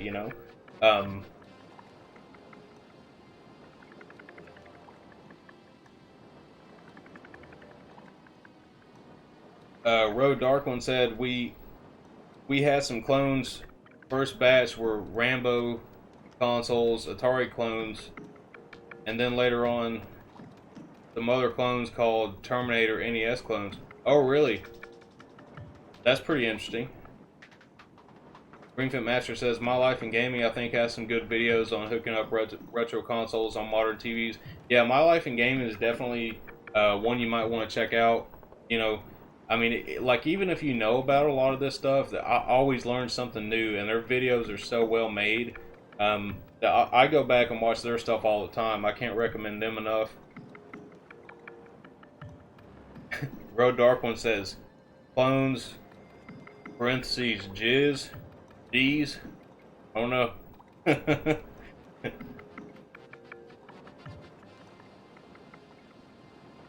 But, yeah, man, there's just so much stuff coming out for retro stuff, man. It's like a never-ending thing almost, I really want to see what the Satiator is going to be like for the Sega Saturn. I'm kind of waiting on that, see how that does before I get a mode, for a Saturn. Brandon Wallace says, I just bought an ODE for my 3DO, and in the next week or so, Retro HQ will be restocking the Jaguar flash cart. I'll pick one of those up. Pretty much all my consoles will be covered. Wow, man, that's awesome. The 3DO, I played the 3DO some when I was growing up. My dad actually had one, and when I came down here to visit him, we played a few games on it. He only had a few games. He had like Dragon's Lair, and a couple other things, but I'd never seen one before, and I was like, "What the hell is a 3DO?" And you know, it had some okay games on it. It was I know there was a lot of really bad games on it, but it's still an interesting console. And the Jaguar, I've heard there's some good games on it too. I've still never seen one in real life. But I'm interested in all that stuff just because of its purity, if anything else, you know. Road Dark One says, "Yeah, I still have mine in an Atari Junior clone called Sally Game." Oh, that's cool. Yeah, I think they did have a lot of clones too. Now I'm thinking about it, they did have a bunch of Atari clones, stuff like that back in the day.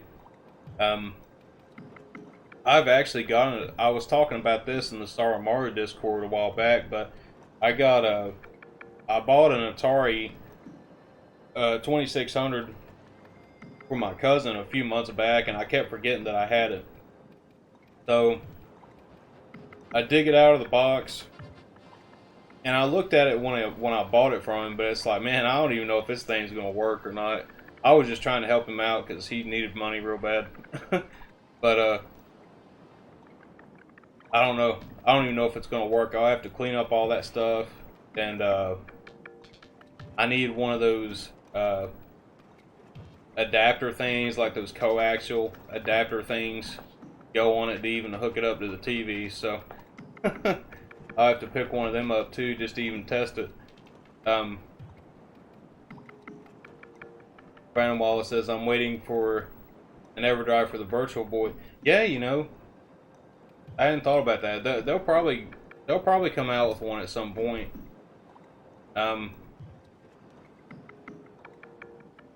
They need to hurry up and make one. Yeah. Nathaniel Cody says, "Gamecube is so expensive. I got the Thousand Year Door in 2018 for $69.49. Yeah, nowadays that's not a bad price at all. I mean, it goes for like more than 100 most of the time. And if it wasn't for Ring Fit Master Mackenzie Peters here in the chat, I wouldn't be playing this game because he actually sent me an extra copy that he had of it. So big shout outs to Mackenzie for sending me that. He said he got some other games too. He's gonna send me pretty soon. Road Dark One says, "Limited Run Games is now launching new old games for Sega CD 32X. They just announced 3 games." Yeah, I saw that. I can't remember the names of them. I just saw one like right before the stream. I was looking at that stuff.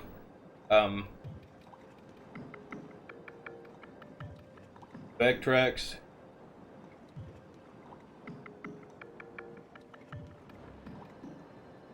I don't know. I don't know if they could have.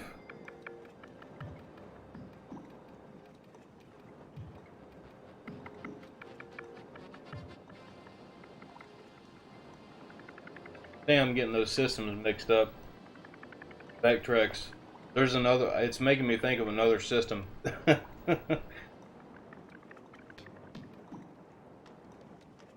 But I think I will take a break just for a couple minutes and restock up on beers and everything.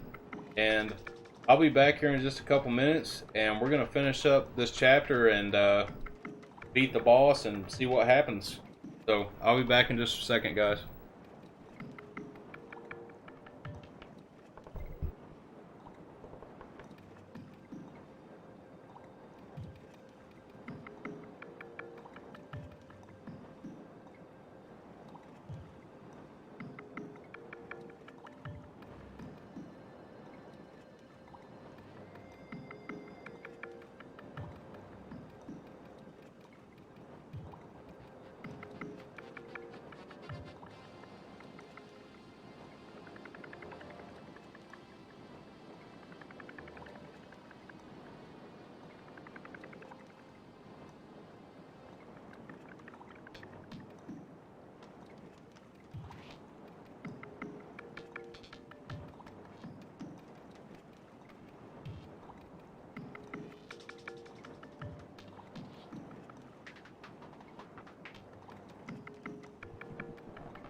Alright guys, I'm back. Thanks for waiting. Just wanted to say real quick, I was thinking about the NES thing too as I was taking a break. So for me, this is probably what I would do, just for my setup, excuse me, is I would, since I play Famicom games more than anything else, I would just get an AV Famicom and use that for Famicom games. Plus you can get an EverDrive, you know, and play all the NES games and stuff on there too, if you wanted to. If you wanted to have, you know, the US library and the Japanese library. But I think for using it on an HD TV or even like capturing footage, the retro USB AVS would probably be the best choice. But if you're wanting to keep it retro, you know, for me, like that would probably be what I would go for, because you can get an AV Famicom for way cheaper than getting a US top loader NES and having it modded and all that stuff. So that might be what I'll do in the future, just get an AV Famicom. I think that'd be the best thing for me. I'm gonna read some of y'all's comments here.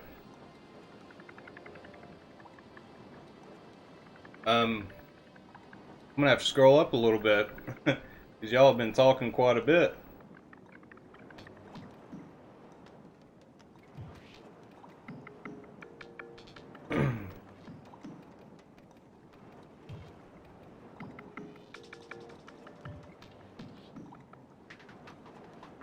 Nathaniel Cody says, I had some good finds. Smash, Melee for 45, Mario Sunshine for 45. Yeah, that's not bad. When I bought this GameCube, you can barely see it here, but the Platinum one, I found a really good deal on that on eBay.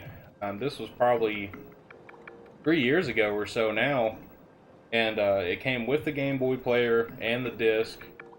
It had Super Mario Sunshine, Metroid Prime 1 and 2, and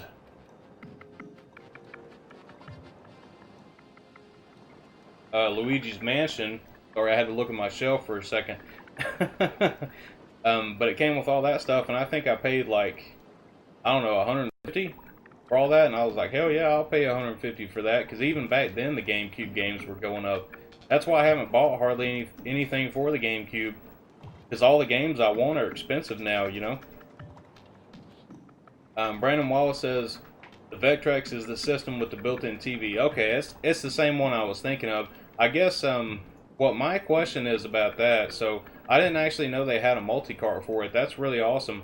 But don't you have to have these like overlay things to put on the TV, you know, for each game? I think.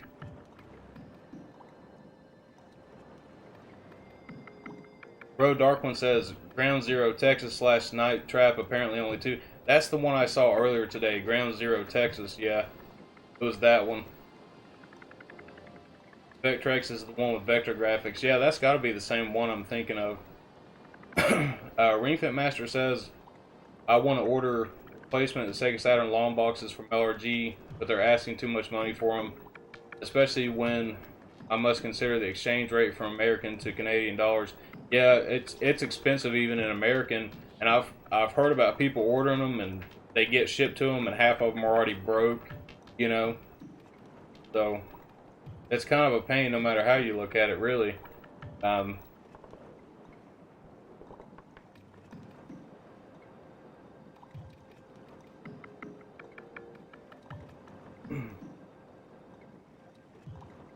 Yeah, I don't own any Sega CD games at all. The only long box game I have, or I have 2 of them, but the only plastic case one I have is this one, the Raiden Project. And to be honest with you, I wish I wouldn't even bought this, because the Tate mode on it screwed up. So it don't really have a Tate mode. It's like horizontal mode. So if I want to play it in Tate mode, I literally have to hold the controller like this and like use the D-pad like this for like the up and down, left and right. So eventually I'll probably trade this in or sell it and get the Japanese one anyways, but mine's in perfect shape though. Doesn't have any cracks in it or anything. It's in perfect shape. But I bought this for 80 bucks a few months ago.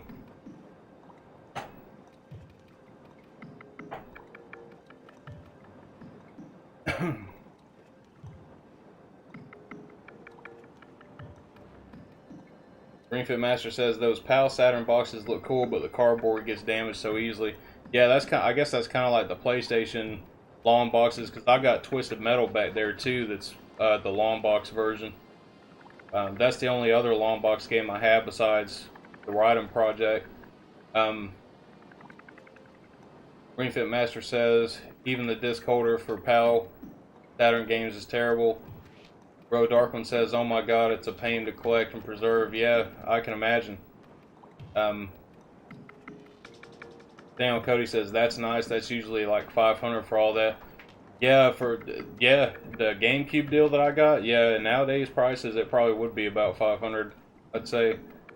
Or well, I don't know. It probably wouldn't be that much, but because I don't think Luigi's Mansion is that expensive now.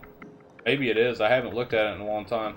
I don't think the Metroid Prime games are that much, but I don't know. I haven't really kept a close eye on it. It'd probably be at least double what I paid for it.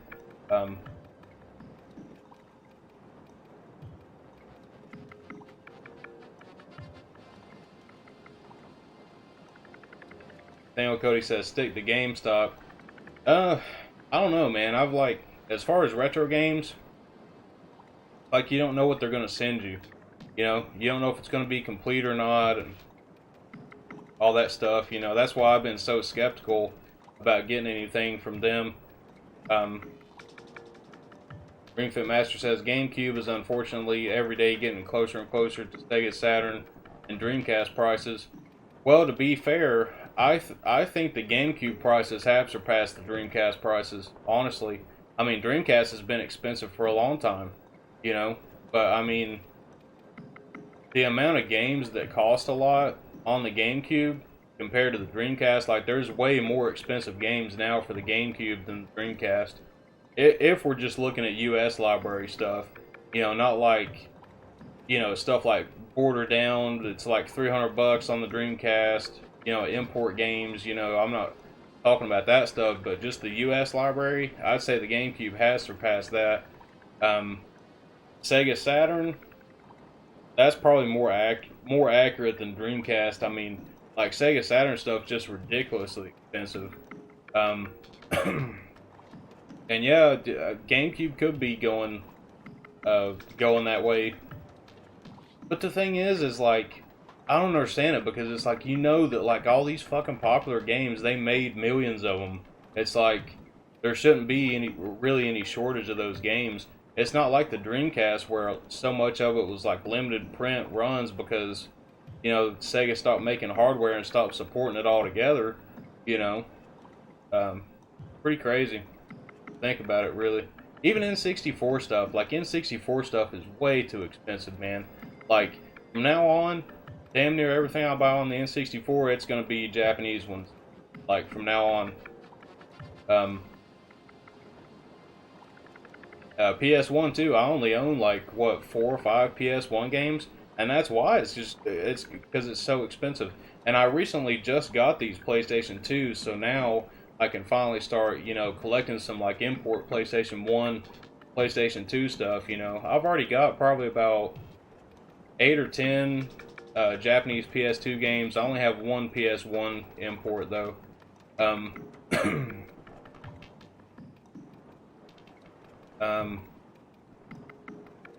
Brandon Wall says the overlay is just enhanced but not a deal breaker. Oh, okay, I see.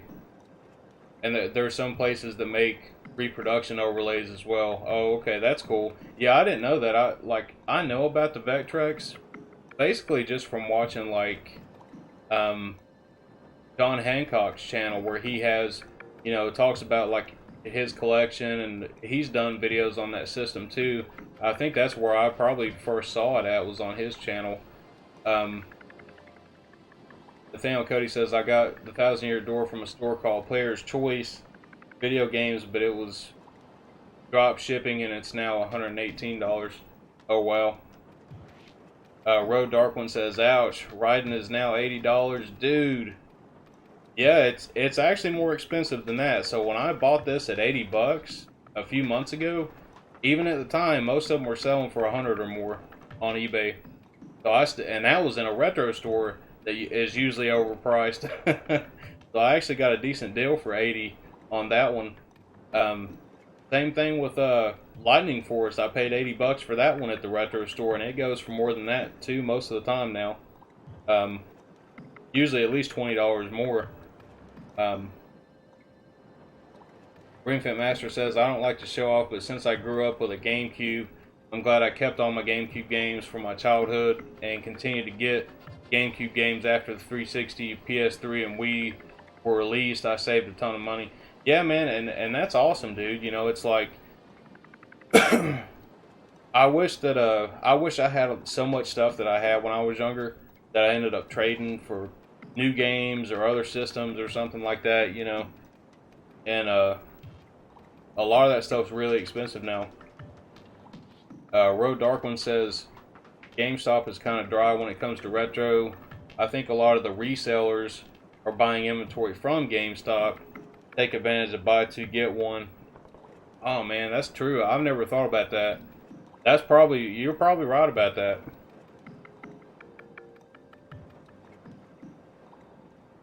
Nathaniel Cody says, "That's how I got Mario Sunshine and Smash Melee. I got Wind Waker, but it doesn't work."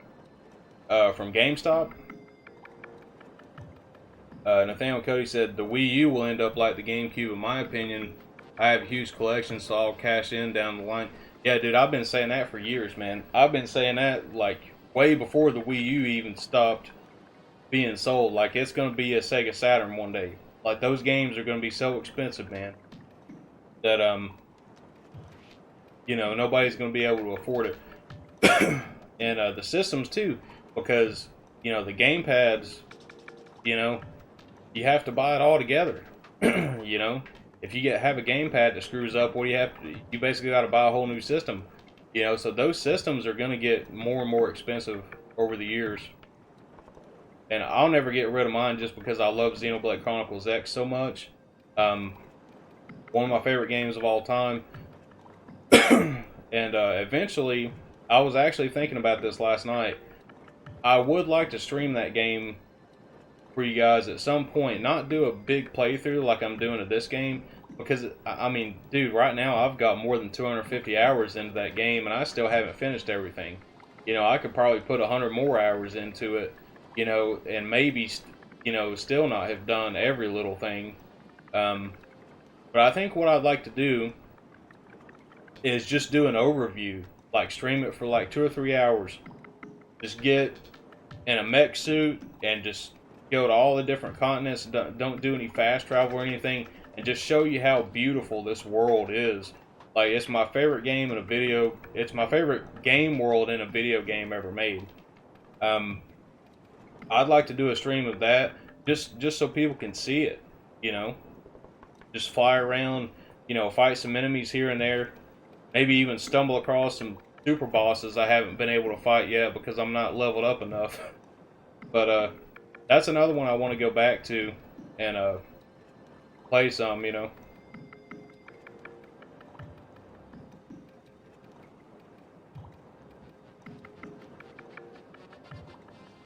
Ringfit Master says, I just wish I bought some GameCube games when they were still really cheap. I'm going to be mad at myself forever for not buying Chibi Robo $10 used at EB Games when they were clearing out GC games. Yeah, a lot of those games like that are just like insanely priced now, you know. Daniel Cody says, I actually had mine refurbished by Nintendo, but I said Nintendo. Maybe I was thinking of Timbo the Badass Elephant. I don't know if y'all have heard of that game. It's a pretty cool one. Pretty cool indie game. I actually had mine refurbished by Nintendo, but they just gave me a new gamepad. Yeah, I mean, you know, the thing is, though, is when they stopped, well, I don't know if they're even supporting that or doing refurbs on anything like that now, but, you know, at some point, stuff like that's going to stop. You know, to where it's going to be, like, how many of those gamepads have already been broke? You know, like how many systems are out there that don't have gamepads for them? You know, like it's going to be, eventually it's going to drive the prices up, stuff like that. At some point, it might take a few years or so, but eventually they'll get really expensive, I believe. Um, but you know, we got a couple new people in here tonight, you know, so I really appreciate y'all coming by and that you're keeping interest, you know, in the stream and the discussion and everything.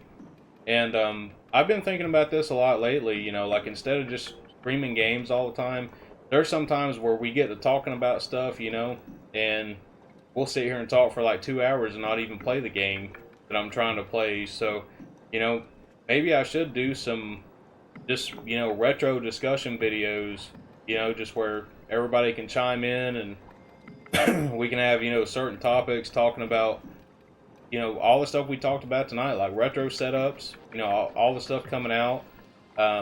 I think it'd be pretty fun to do that, you know, and just kind of talk about retro stuff. Brandon Wall says, I had to send my Wii U into Nintendo to get fixed as well. It was the weirdest shit. It would play Wii U games just fine, but wouldn't recognize a regular Wii disc at all. Yeah, that is strange. That is strange. Road Dark One says, I was lucky and got a Wii U for $65 complete in box from my local flea market. Hey, you can't beat that. That's a great price. Nathaniel Cody says, I'm so happy I got Thousand Year Door in 2018. Yeah, I can imagine. New Super Mario Brothers Edition, says Road Dark One. Cool. Ring Fit Master says, unfortunately for most retro consoles, the most expensive games on the systems are the ones that weren't advertised well. Why did I not know about Gotcha Force as a kid? Yeah, that's another awesome looking game. I haven't played it, but I've watched a lot of reviews on it, and I had never seen it until I watched other people review it. And I think it was Metal Jesus that did a review of it years and years ago that I watched. It looks like an amazing game. Road Darkman says, and because I love Zelda, I have bought a Zelda Wii U for my GameStop. Man, that's awesome. Like, I wanted one of those so bad back in the day. I just never got around to getting one.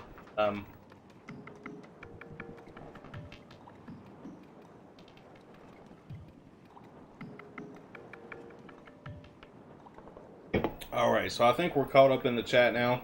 So, we're going to try to make some progress in here and finish up this game. Or finish up this chapter, I'm sorry. Oh yeah, this part looks complicated. I bet I'll be stuck on this part for a while. But then again, it might be easier than what it looks like.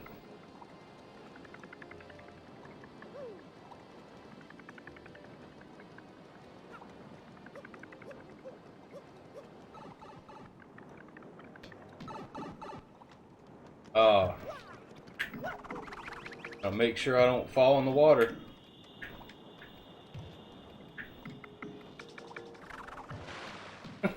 Well, I fell in the water. So, alright, which one should I go down into first? Try this one.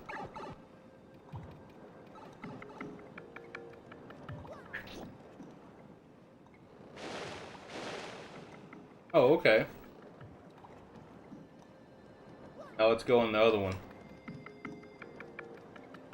I feel like there's something back here.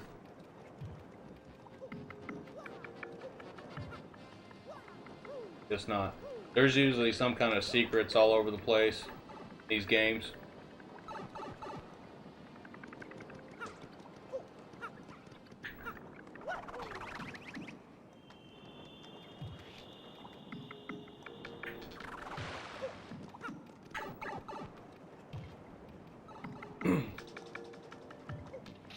Alright, so this wasn't as complicated as what I was thinking, but... Oh, okay, so now they can cross over. Good. We let the toads go.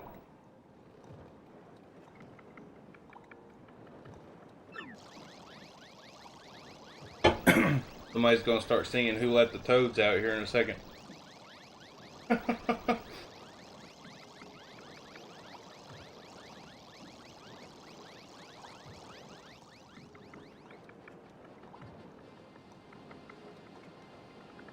Bro Darkman says, "Gotta go. Take care, y'all. Have a nice rest of the weekend." Awesome, man. You too, and thank you for coming by. Ring Fit Master says, "Just curious, what has been your most favorite chapter so far in the game? Anything you don't like about the game?" I'd say the most exciting chapter. Well, I don't know. I mean, really, I've loved all of them. I mean, I can't really think of anything bad about the game, to be honest. I think it's an amazing game. I was gonna say though, like, what was it, chapter?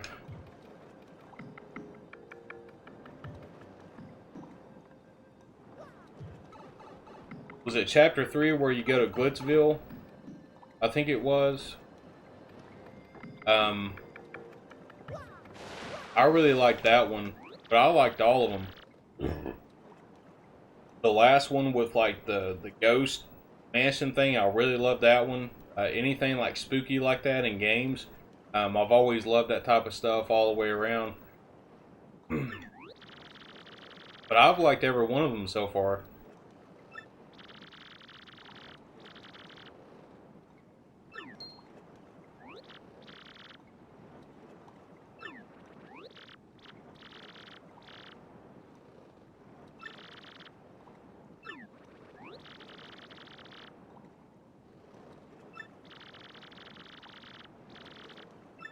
Huh.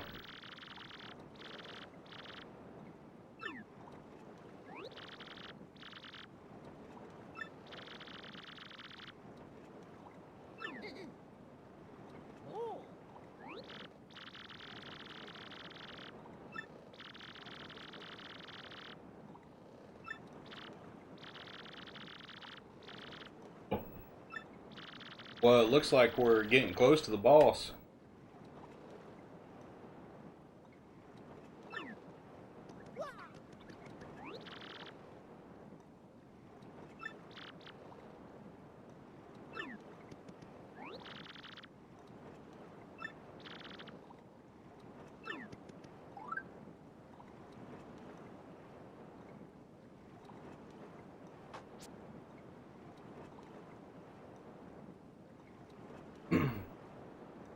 Nathaniel Cody says, "What badges do you have?" I've got quite a bit of badges. I'm sure there's like some more rare ones I need to find, but this is the list I have so far.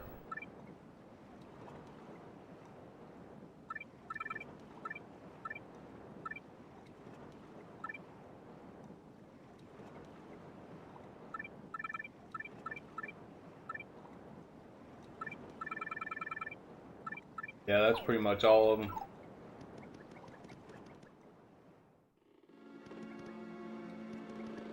Nathaniel Cody says, "I love the 1,000-Year Door. I just hated the backtracking in Chapter 7. Yeah, there is some backtracking in some parts. Well, even the chapters I've played too.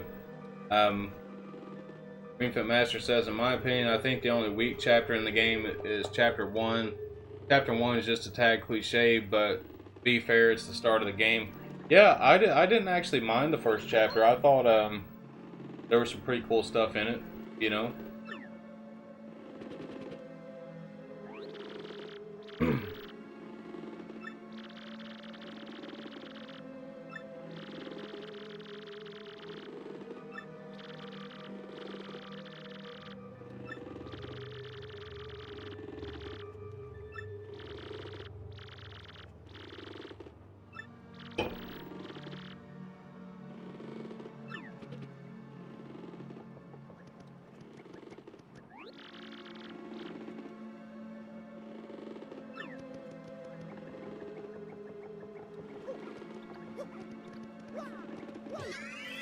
I bet this battle is going to be awesome.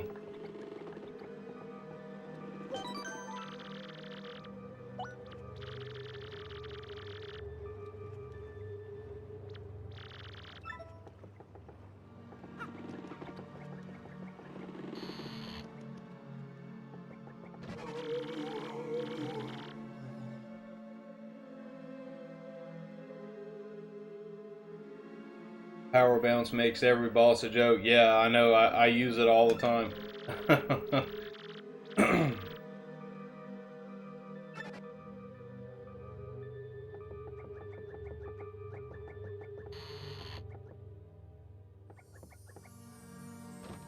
Arr, the treasure.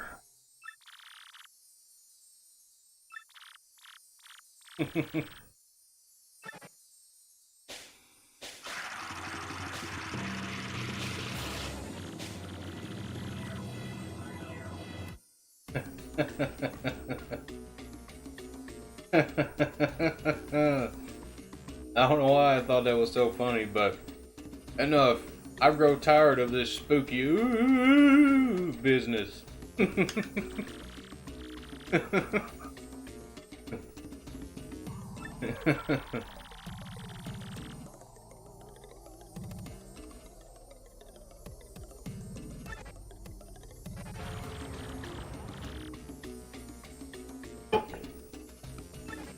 Yep, I'm after your treasure.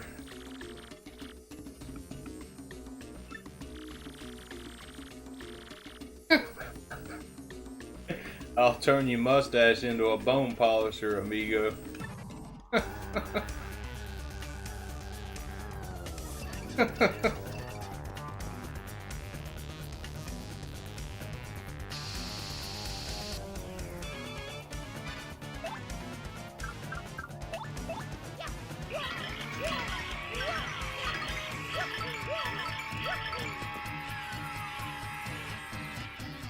Ooh, I got a mushroom.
I'll have to look at the comments here in a second. If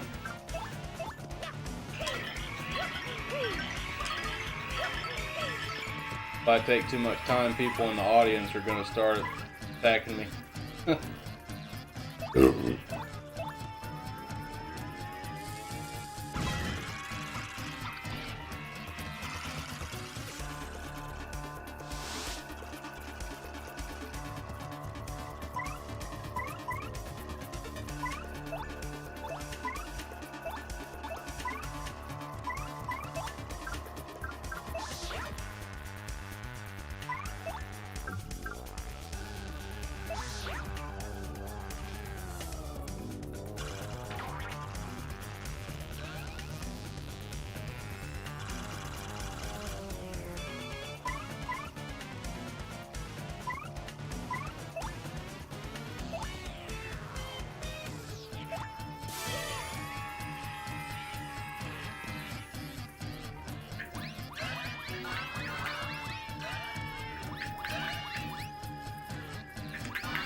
Right, not too bad.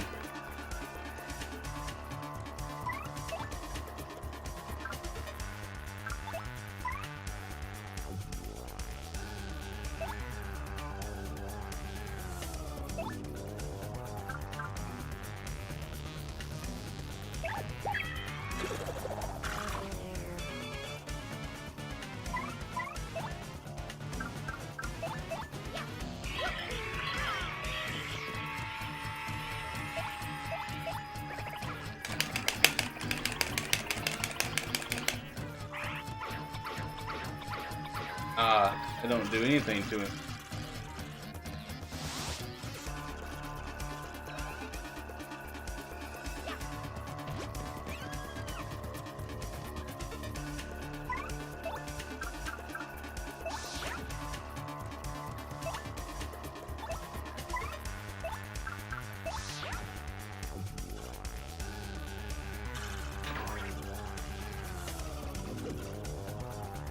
Game Domains here. What's up, man? I'll definitely try to get to everybody's comments. Right now it's just kind of hard because I'm in the middle of battle.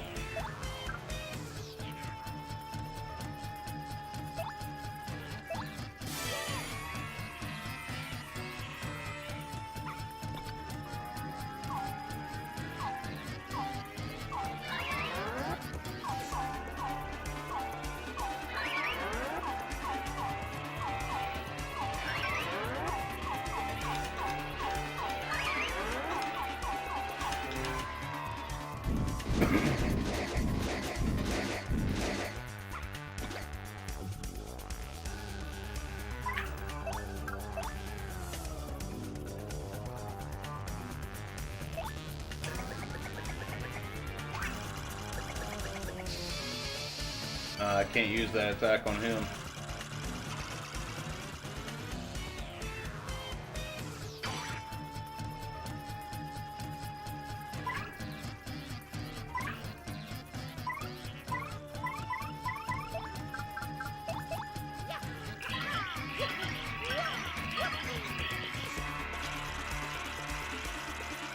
Kind of hard to get the timing down on this one just because of the way, like, his hat's in the way.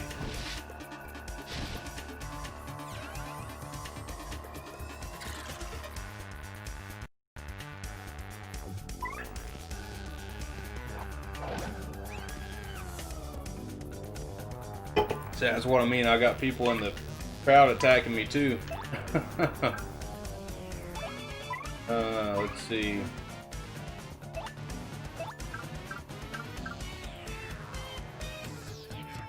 I don't know if I should jump on these.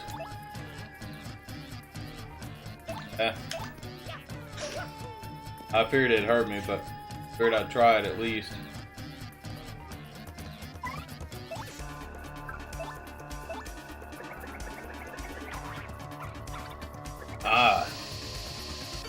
That's crazy because, like, even with Yoshi, like, he can hail like fire and all kind of other crazy shit, spiky stuff, and it doesn't do anything to him with that.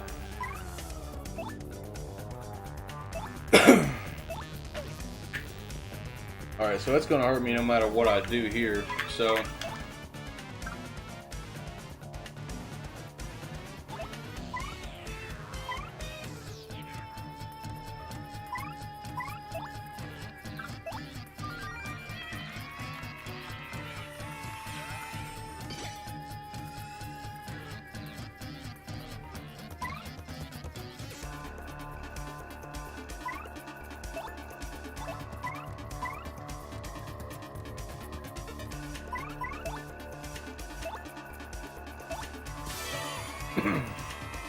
regain some health and stuff while I'm waiting on this.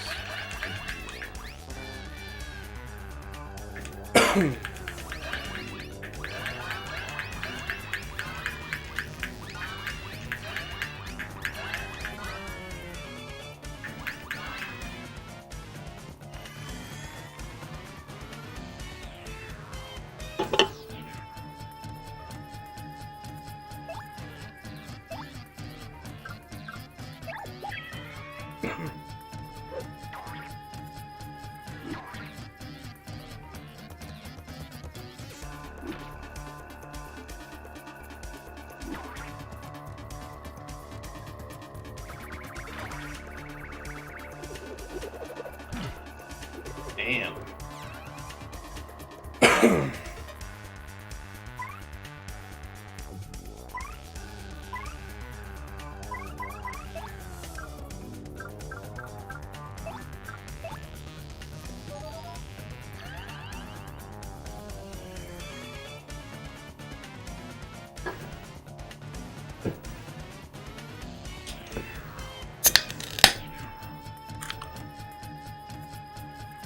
And Nathaniel Cody says, use Bobbery on Cortez if you need any tips. I know game top to bottom, so don't be afraid to ask. Awesome.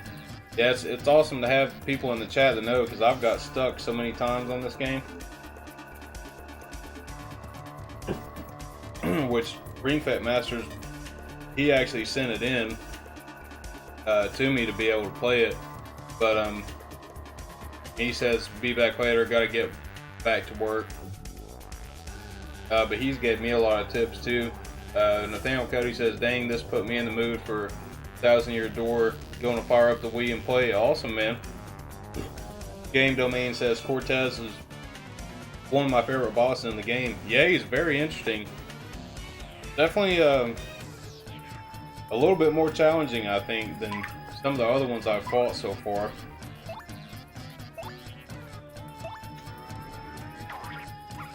Damn, that hurts him too.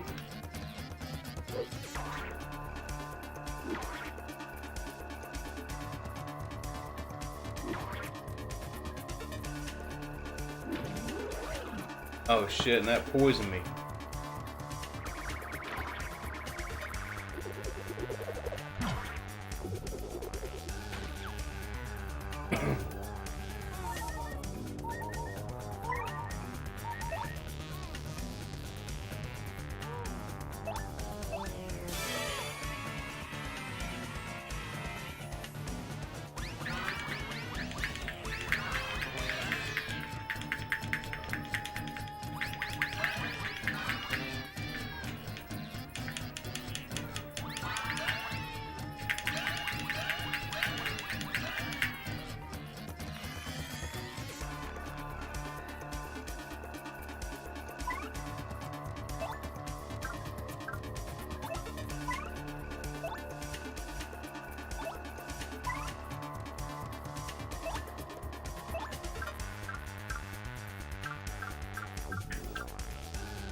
Well, Bobbery's dead.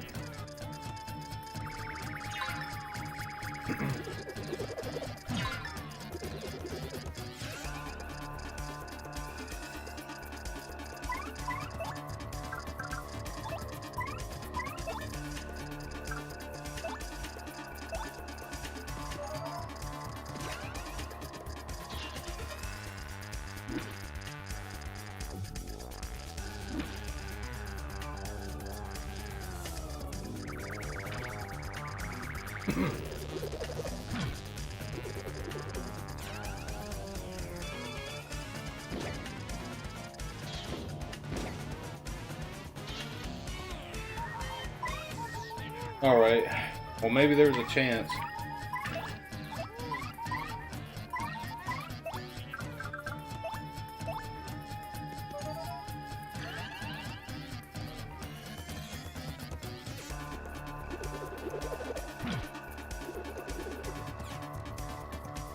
And the fucking swords come back.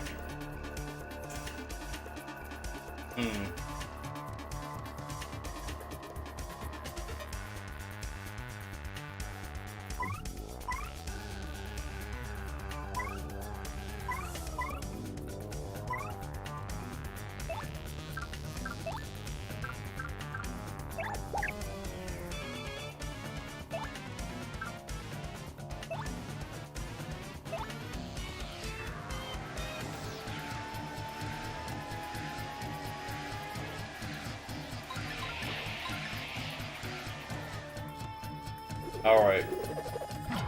So I blew the damn swords away.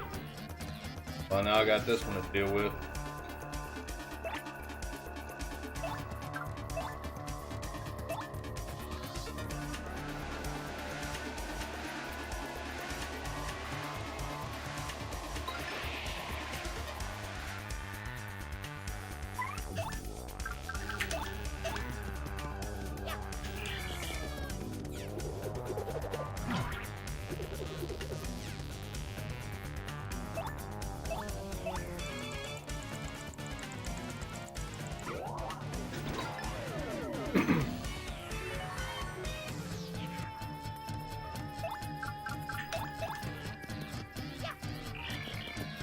come on. Getting the timing off on this somehow.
What? I don't understand why it's not timing that right. I was doing it pretty decently beforehand.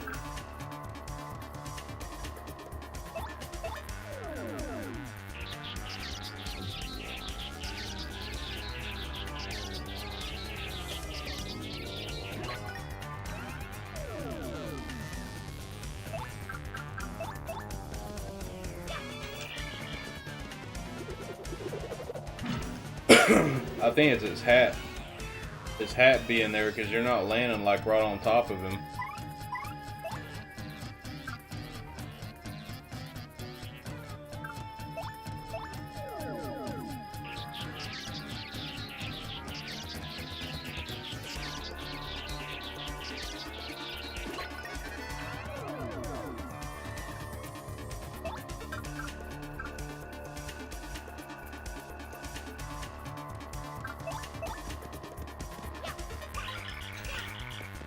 Alright, so it's right above his fucking jawline where you have to hit the button.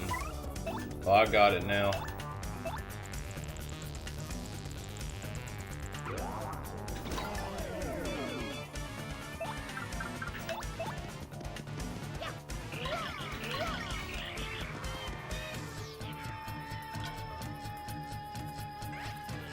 Alright, finally.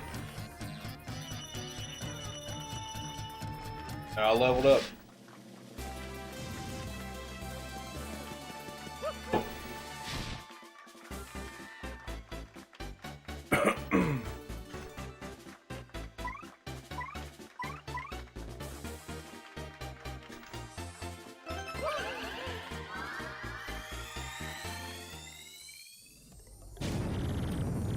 I'm taking your treasure.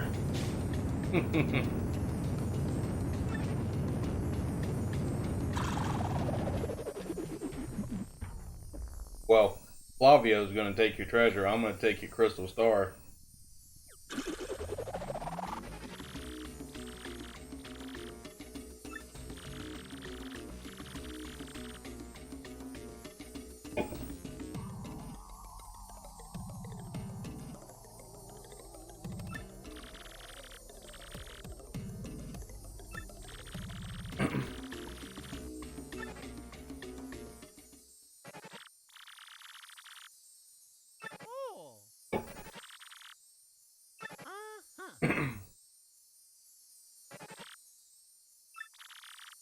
Oh yeah.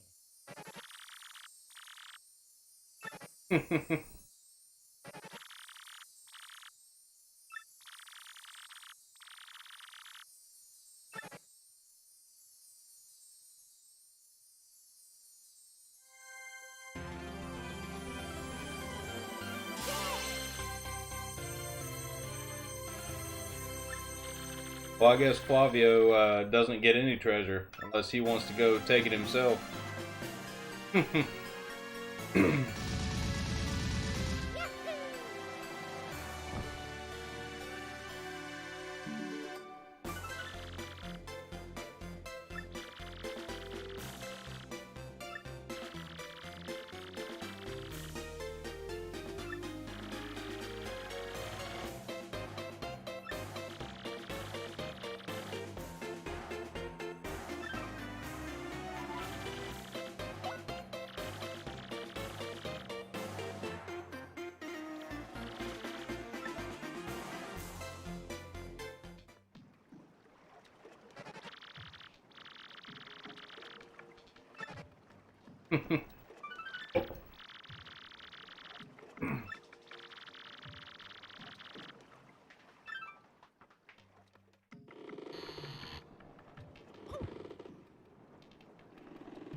I probably didn't need to do that.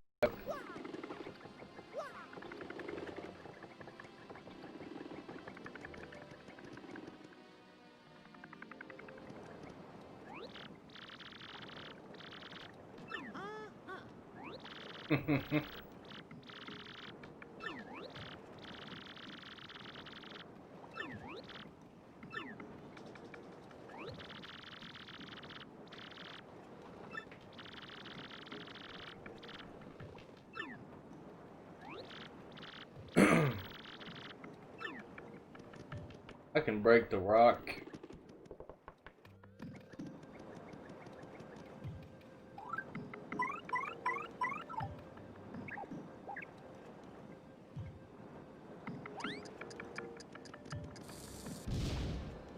Here to do it.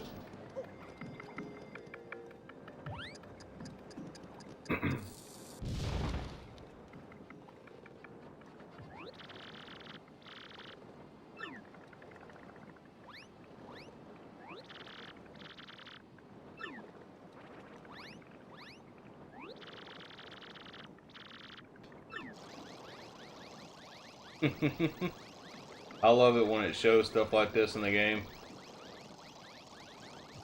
All the little toads.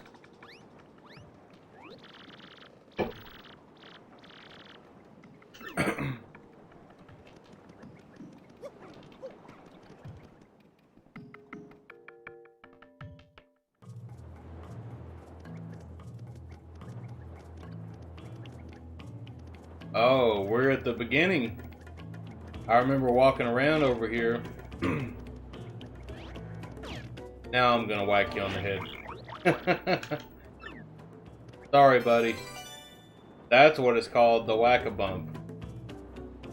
I need your bump off your head that I get from hitting you in the head in order to make a pretty powerful ingredient. But you just can't do it over and over again, because if you do, he'll go away and won't come back. Or at least that's how it is in Super Paper Mario.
They're just fucking oblivious to what's going on, apparently.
This might turn out to be like really awesome.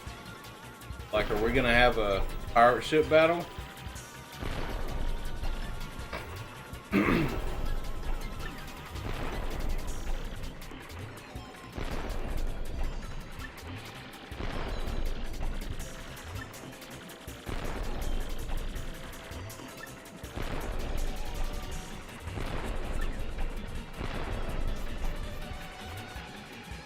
Oh Jesus, I've gotta go all the way back to him.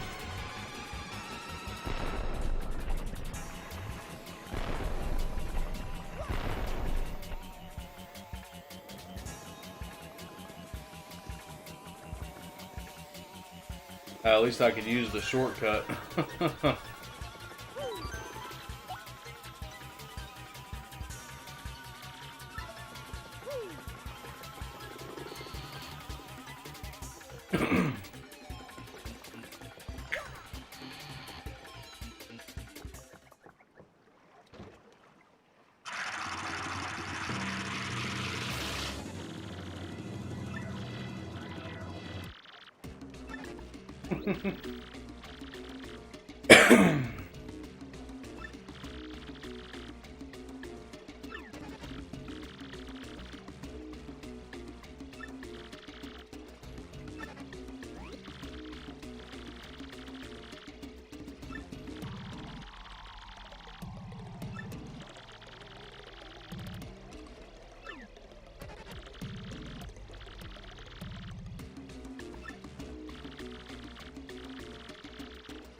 Oh, and he has the skull gem.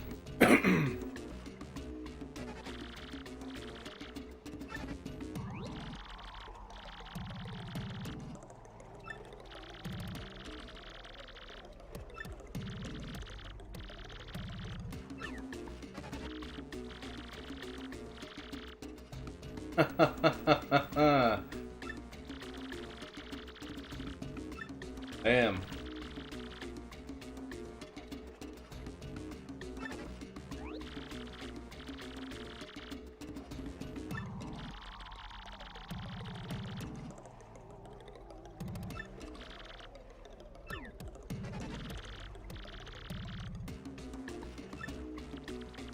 Senior Peacock.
Oh, so now I gotta fight this guy.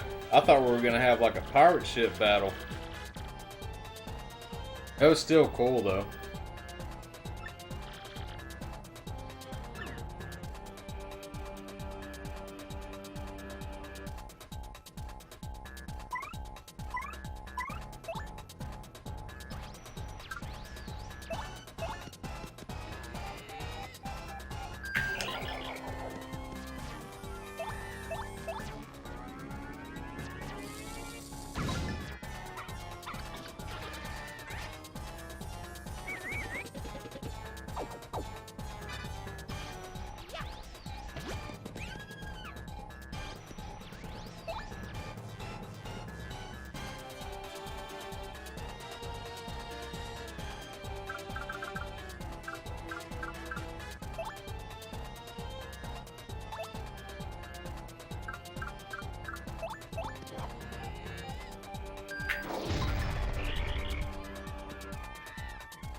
God.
I fucked up that time, didn't I?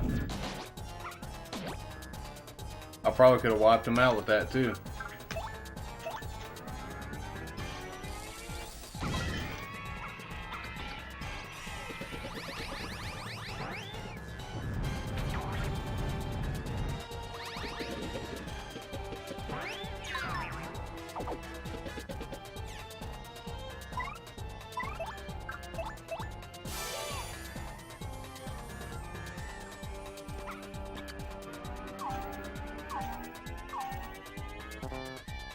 Damn it, man.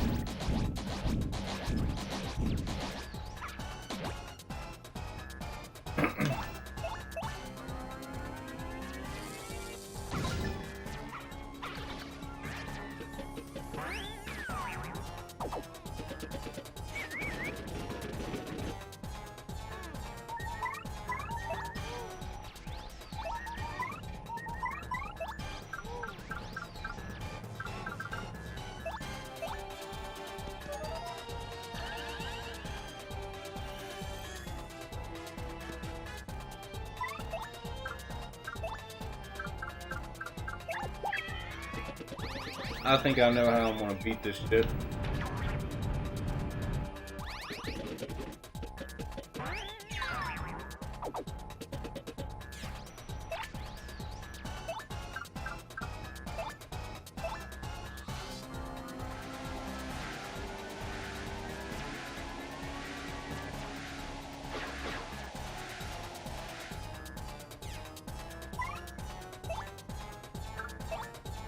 Try this one more time.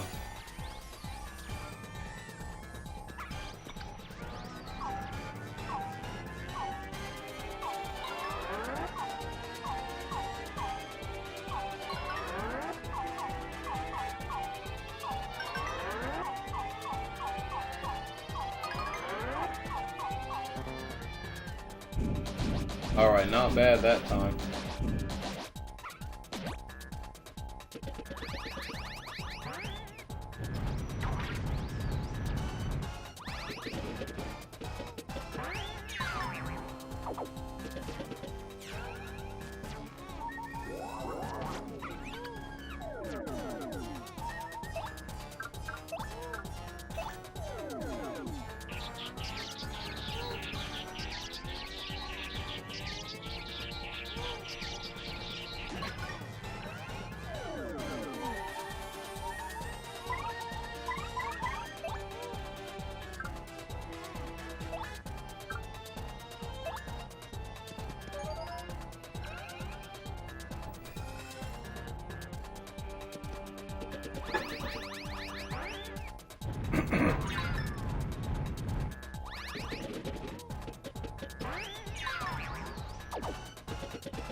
I don't really want to use this right now, but gotta do something.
Battle turned out to be a hell of a lot longer than what I anticipated it to be.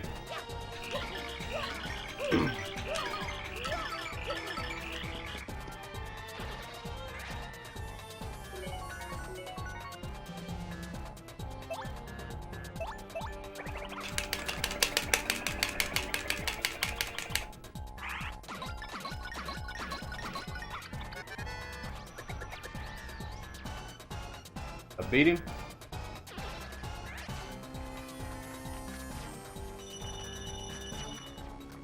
All right.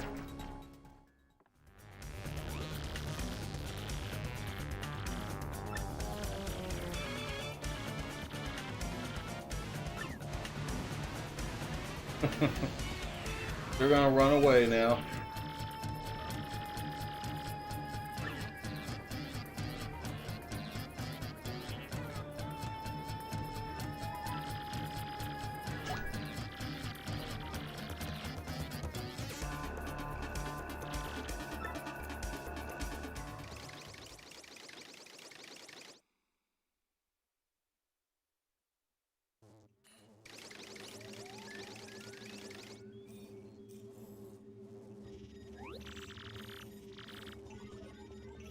Alright guys, I think I'm going to take another quick break for a second and I will be back just a minute.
Alright guys, I'm back. Thanks for waiting. We're gonna check out the story here after chapter 5, after we beat the bosses and everything.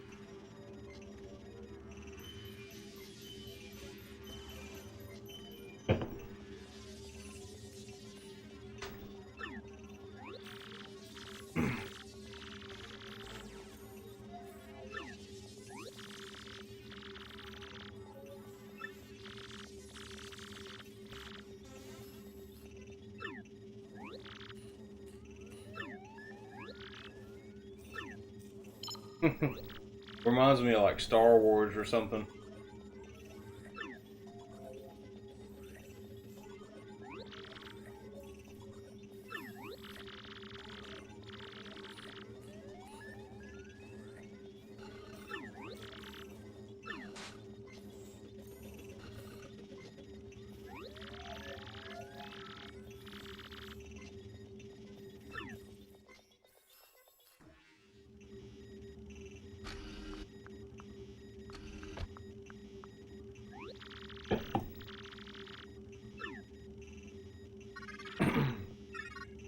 Alright, what's the supercomputer want this time?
Alright, let's steal this data disk. Give it to the supercomputer. See what he can make of it.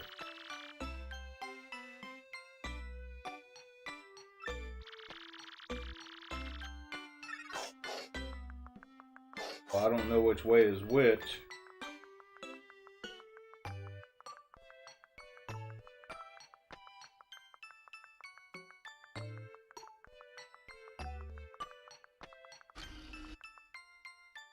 Must be the right way. Concoct a potion that will make you transparent.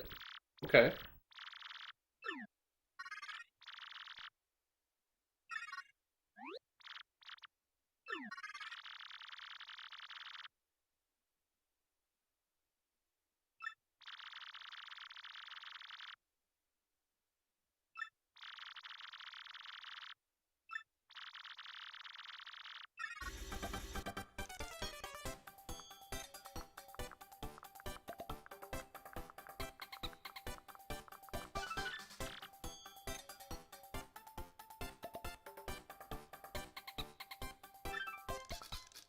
Place the orange potion between the blue potion and the green potion.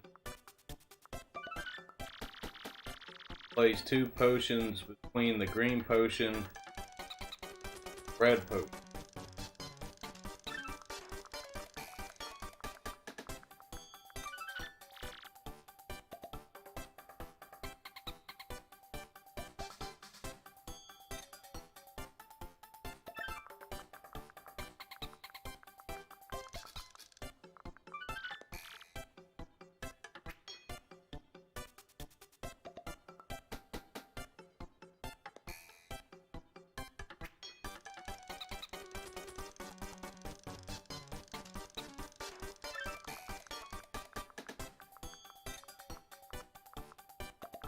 They had to make it a riddle, didn't they?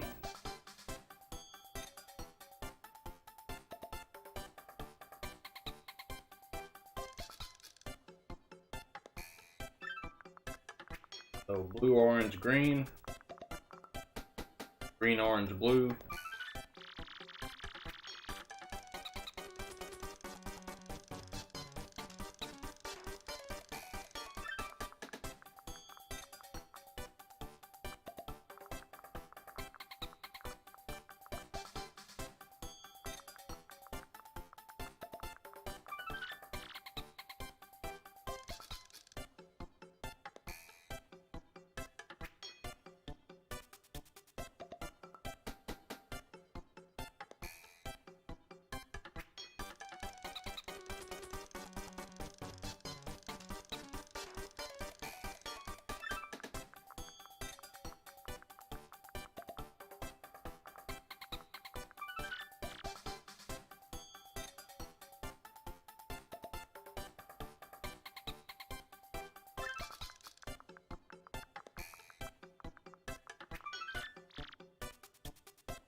Oh, I didn't see these other two memos, so this makes it more complicated.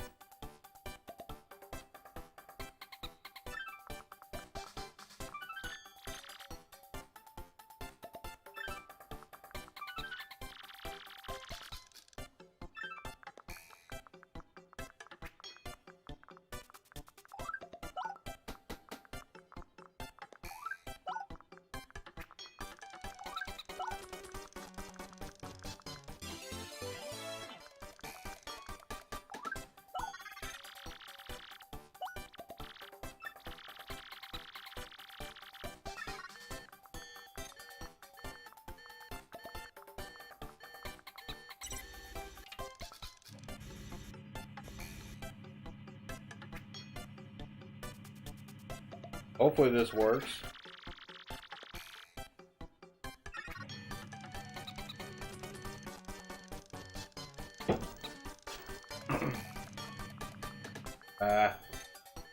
Went through too fast.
Alright, so I'm going to use a timer because it's telling me to press that button 30 seconds after.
Alright, so I got my timer on.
Naked Invisible Peach is going to be running around here in a second.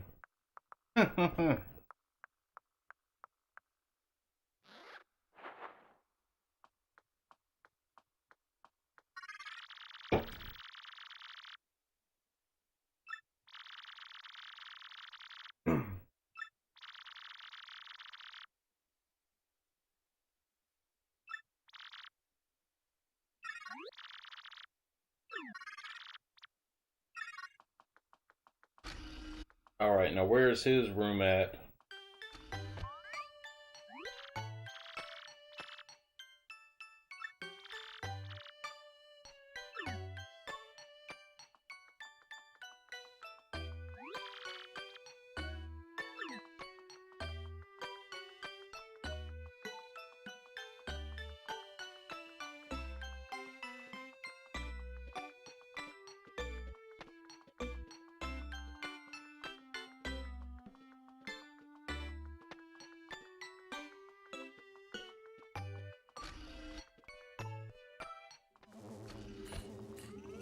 Yeah, this is it.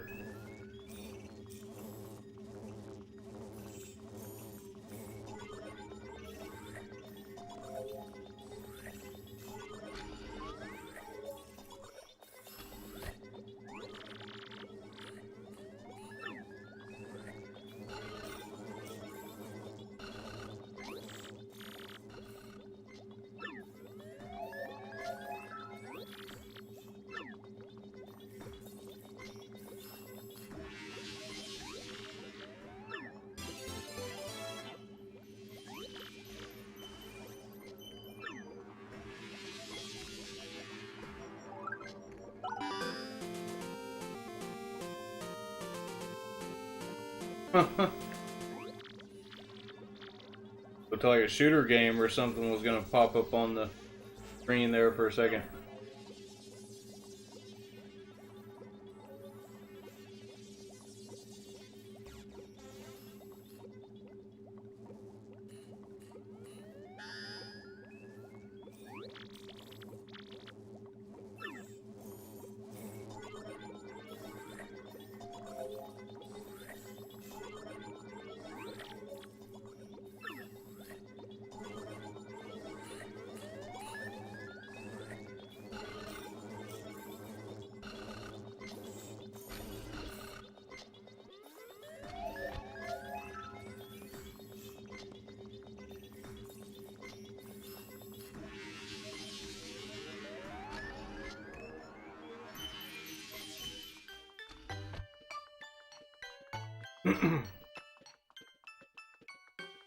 Alright, so we'll go back over into this room.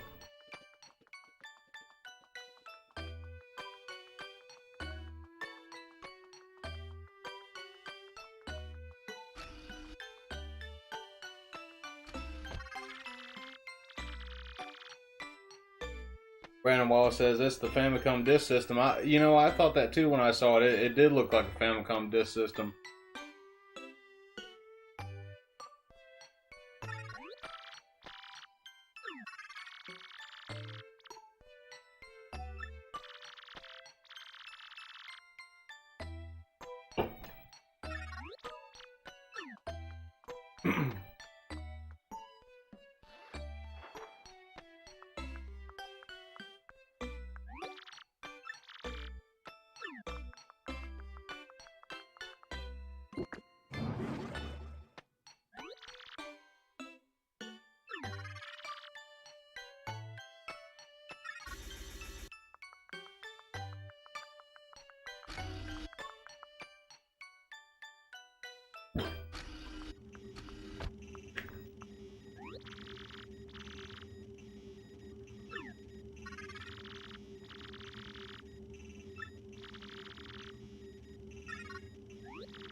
now she's gonna send Mario an email.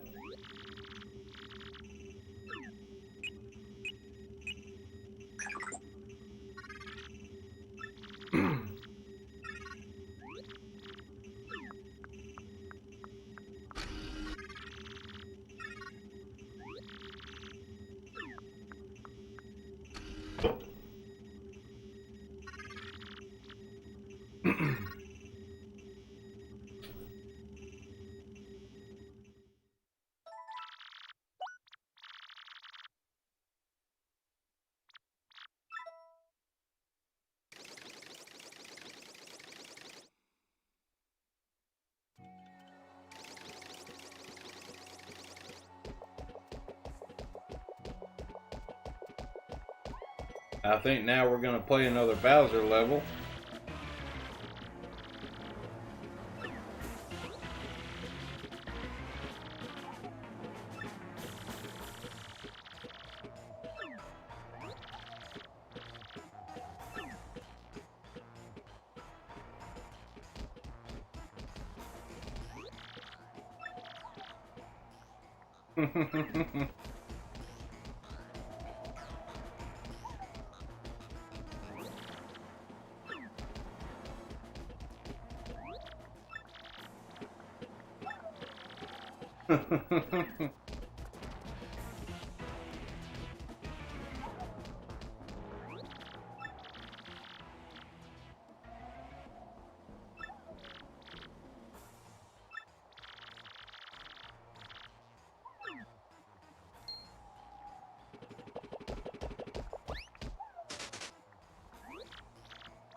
Turtle boy. He's gonna flip shit now.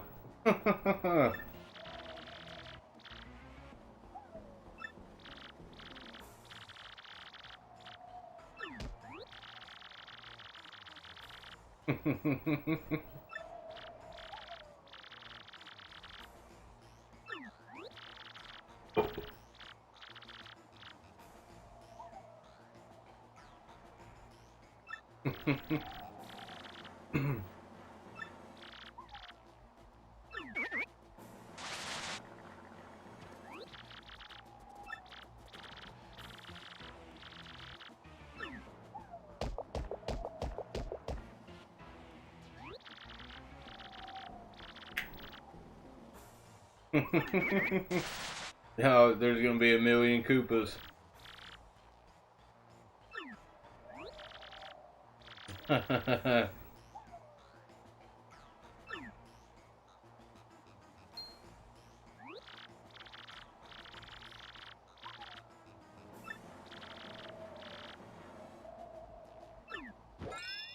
That super bomb's broken too. It's been broken from like 2 chapters ago.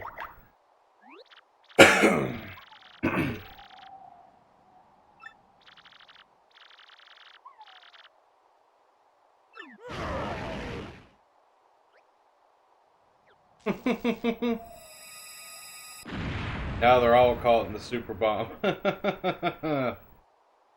Way to go, Bowser.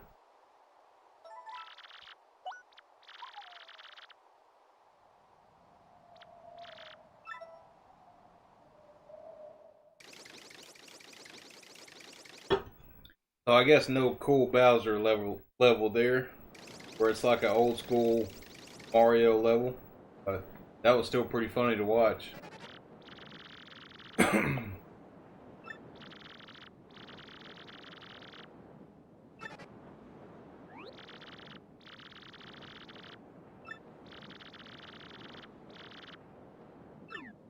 Oh, speaking of that, I'm gonna go grab some coconuts again before I leave here.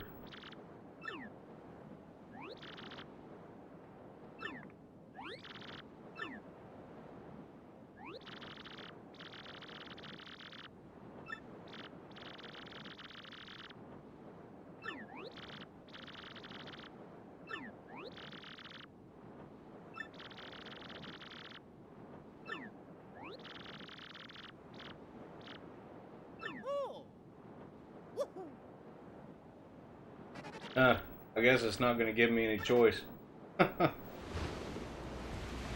Well, I know where the coconuts are, so it's not a big deal. I can come back and get them.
Alright, got the email from Princess Peach.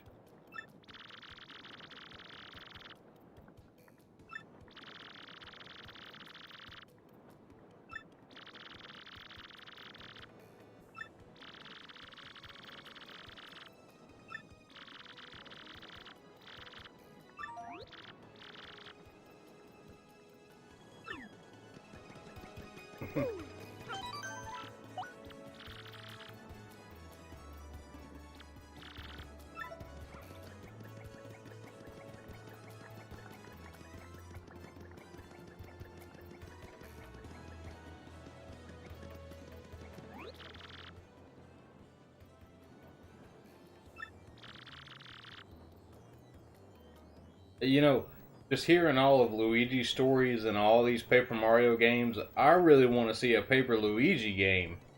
Like, seriously, they need to make a Paper Luigi game. Luigi's Mansion's great, but I think Luigi needs another kind of game, you know?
Alright, what's this place?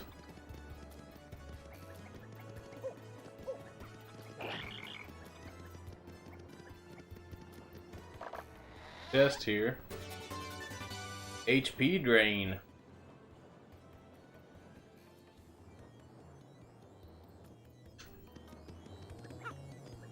Here's a TV.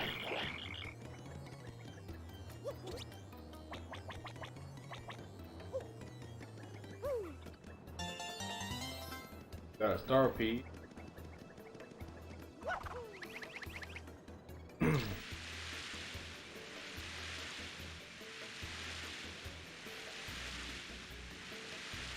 guess that's probably all we'll find here, unless there's something hidden back here behind this thing. Make a run through here, just in case.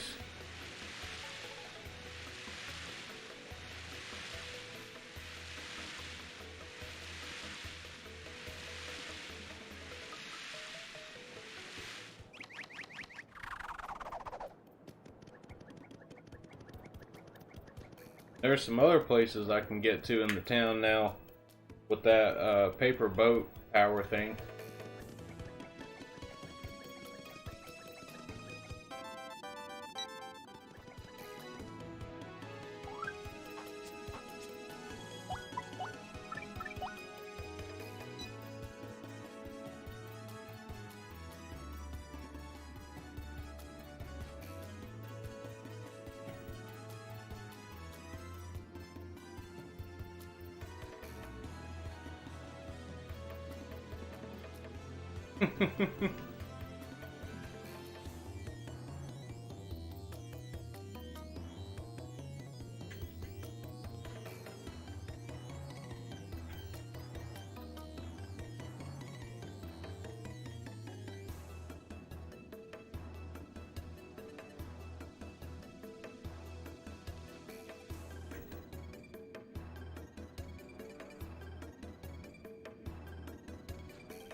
Alright, let's see what's down through here.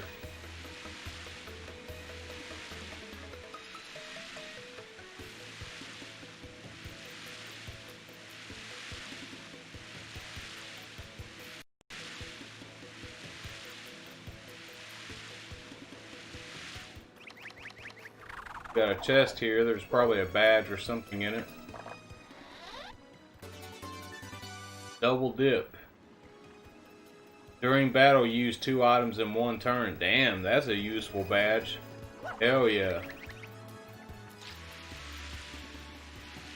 You know, like if you need to restore like your HP and FP at the same time, if you need to use like a super shroom and anything to restore his FP, that's pretty awesome. It probably takes a shitload of points though.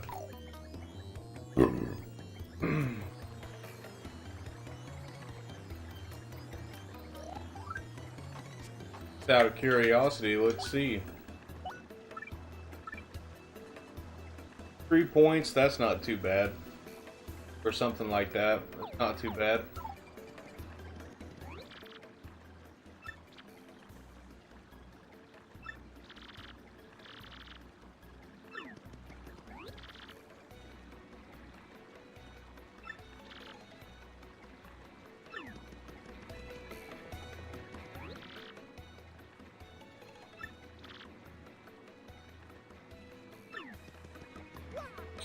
I never was able to find that dude's fucking key. He's talking about a bad shop. Because I can't remember where it's at.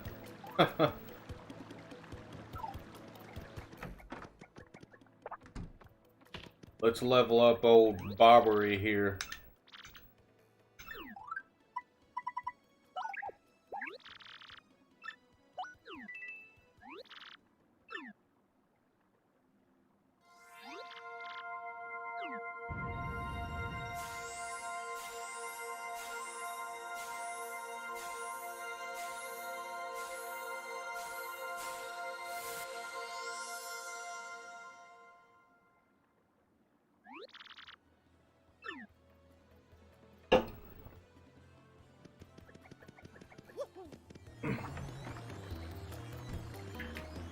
Hey, Super Boo's here. What's up, man?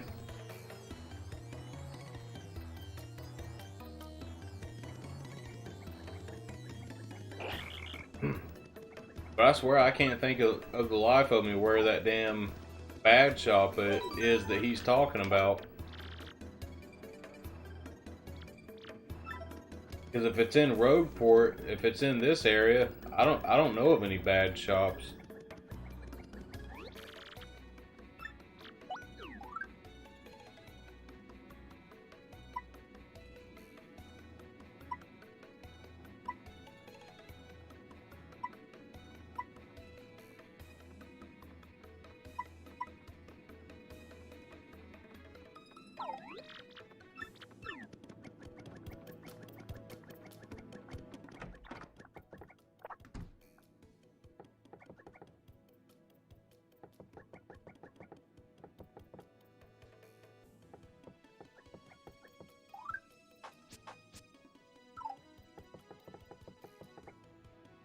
What do you think? Should we buy the Luigi book?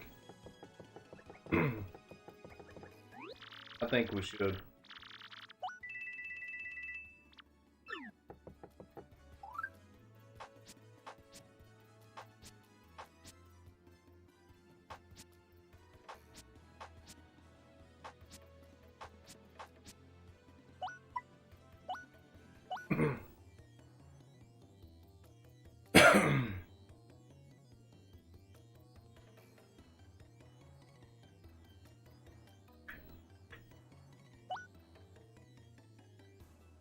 I'm gonna read the book.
That's pretty cool.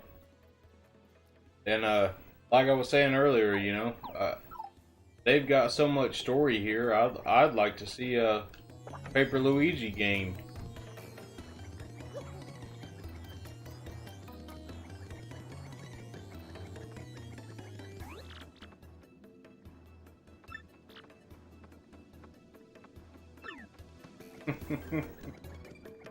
Yes, I went on that boat looking like a plumber.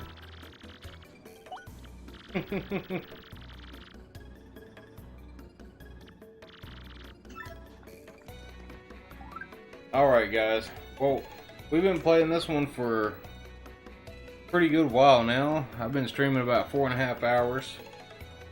And I think I'm going to end it here in a couple minutes, but I'll sit here and talk to y'all for a few minutes before I end the stream. But I wanted to play Paper Mario tonight, you know, to make some more progress in it. And eventually we're going to finish it. It might take, you know, I don't know, 2 or 3 more weeks. You know, if I stream it like once a week, you know, it's going to take a while. So I don't know, I might keep on doing this, you know, maybe do it a couple times a week and, you know, try to finish it.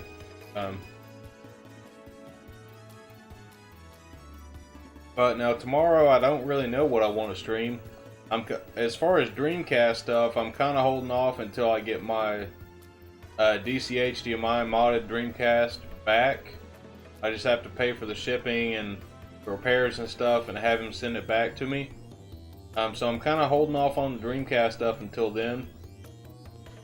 But, you know, I've been playing a lot of stuff myself here lately in my free time.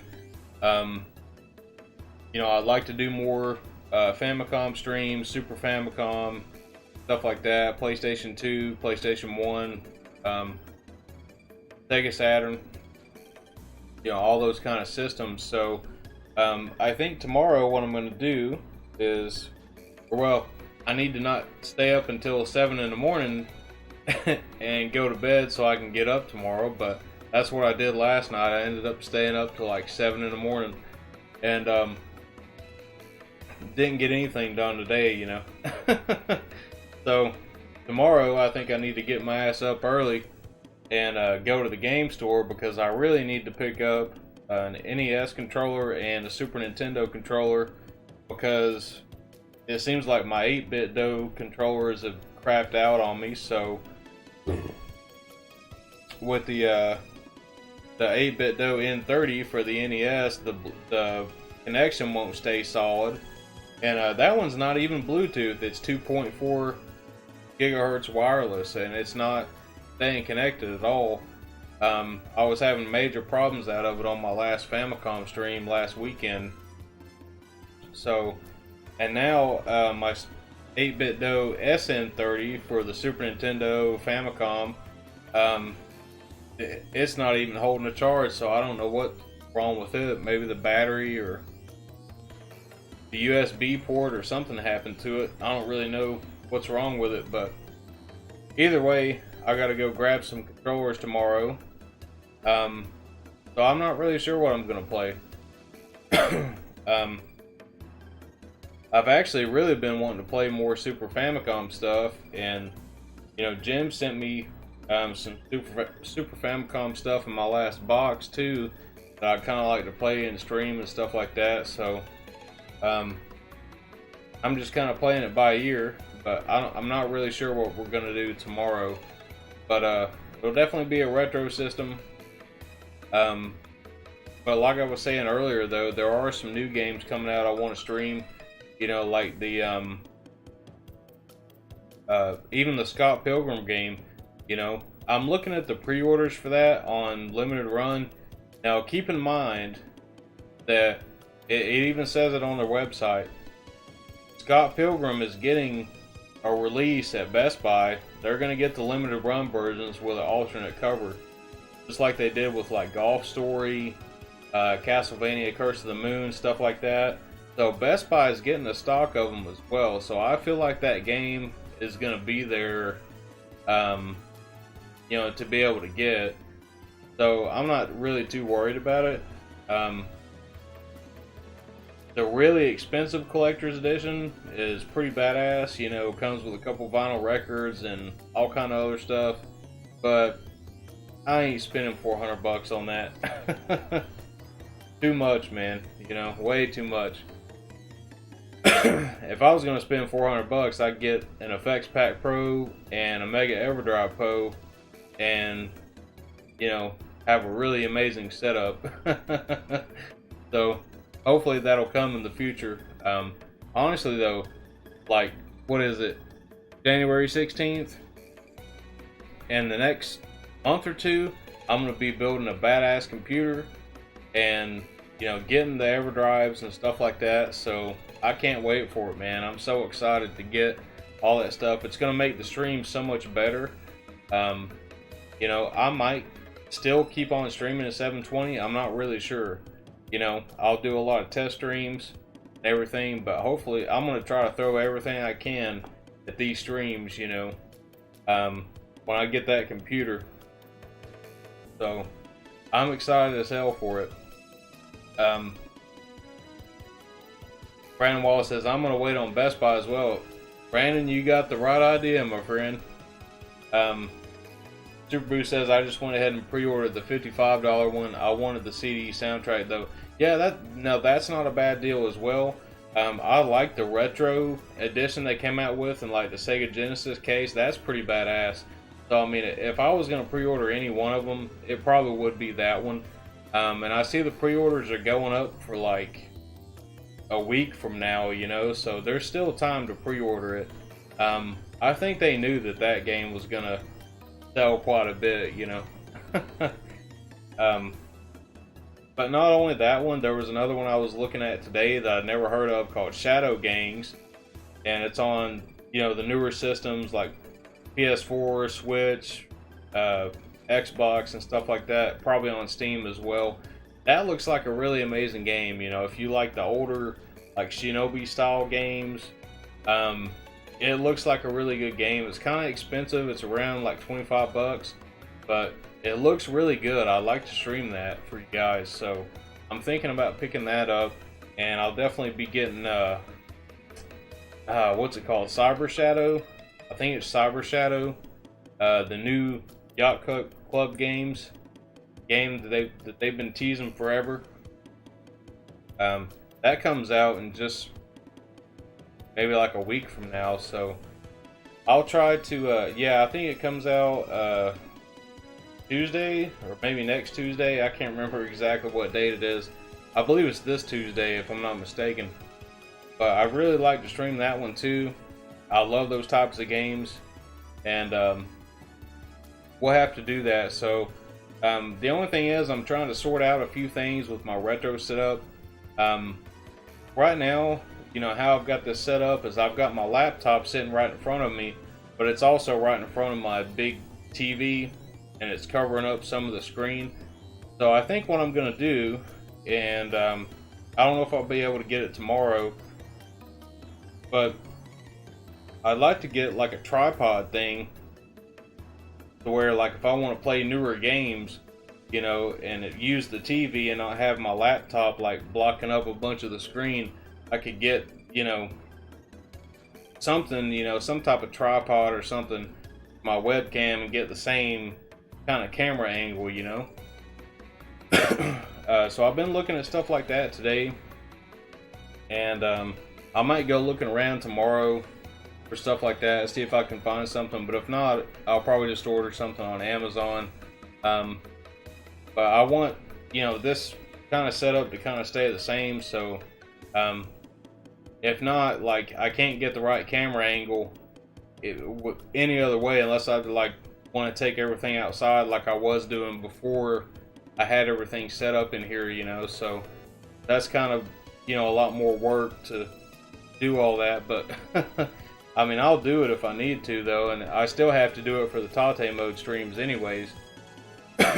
But just looking at some more gear, you know, to make the streams the best I can, and got a lot of things planned, you know, especially like within the next month or two. It'll probably be like well, it'll be less than 2 months. Like, I'll have an awesome computer, be able to stream maybe even at 1080p 60, like any game I want to, even retro stuff, you know. So I'm pretty excited, man. You know, I want to make this channel and these streams, you know, the best that I possibly can. And a lot of it's just a matter of getting the funds together to make that happen, you know. So it'll be happening pretty soon. You know, I'll have money coming in a month or two, probably less than 2 months, and things will work out good. So I'm not too worried about it. It'll just take a little bit of time. But, you know, I appreciate y'all watching, you know, and supporting the channel. It seems like we always have, you know, a pretty consistent amount of people here. And I know I've talked before about the YouTube membership I want to do. I'm still getting emotes together and stuff like that. You know, I want to do something really cool for the channel, something you guys will get a benefit out of. I would like to start doing some giveaways and stuff like that too. You know, just something to, you know, show appreciation for you guys. And I know I've asked this before, but if any of you guys think of any emotes, anything that you'd like to see on the channel, you know, for that, let me know, so that I kind of have an idea of what you guys would like to see. Because I'm just kind of making some, you know, that I would like, and hopefully you guys will like too. But now with Capcom, the new stuff that they put into place, you know, with their, you know, policies, you know, I can't really have anything Capcom related, but other than that, anything else is pretty much fair game. So not really too worried about that. But if y'all have any ideas for emotes, definitely let me know. And I'll start working on it as soon as possible. But I'm thinking about doing ones, you know, for different consoles and stuff.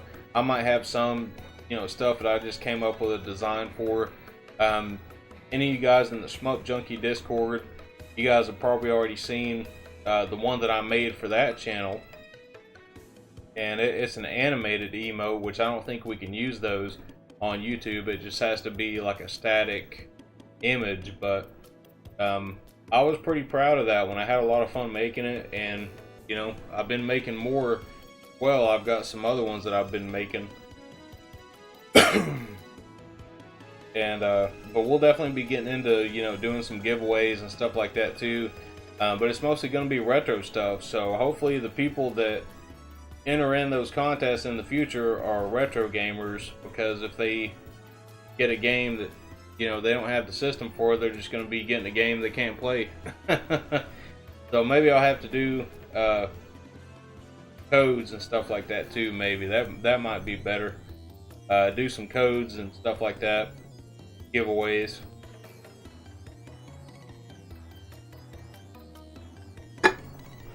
But anyways, I think I'll go ahead and end it here, and I'll be back tomorrow with something. I'm not sure what it'll be. Like I said, I'm gonna go try to pick up some NES and Super Nintendo controllers, and I don't know what my retro store has, but I'm kind of hoping I can find some cool like turbo controllers, like some of the Hori pads they came out with on the Super Nintendo. If not, I'll have to order them, but that's what I really like to get, is maybe a regular controller and, you know, a turbo pad, and just a regular NES controller or a dog bone controller or something like that. I'd be pretty happy with those. But I guess I'll go ahead and end it here, guys. But I appreciate y'all watching, and I'll be back tomorrow with something. I have no idea what I'll be streaming, but you know, I guess we'll figure it out within, you know, between tonight and tomorrow. But anyways, I know it's Friday night, the start of y'all's weekend, most of y'all. So I hope y'all have an awesome weekend, and I'll be back tomorrow night with something else as well.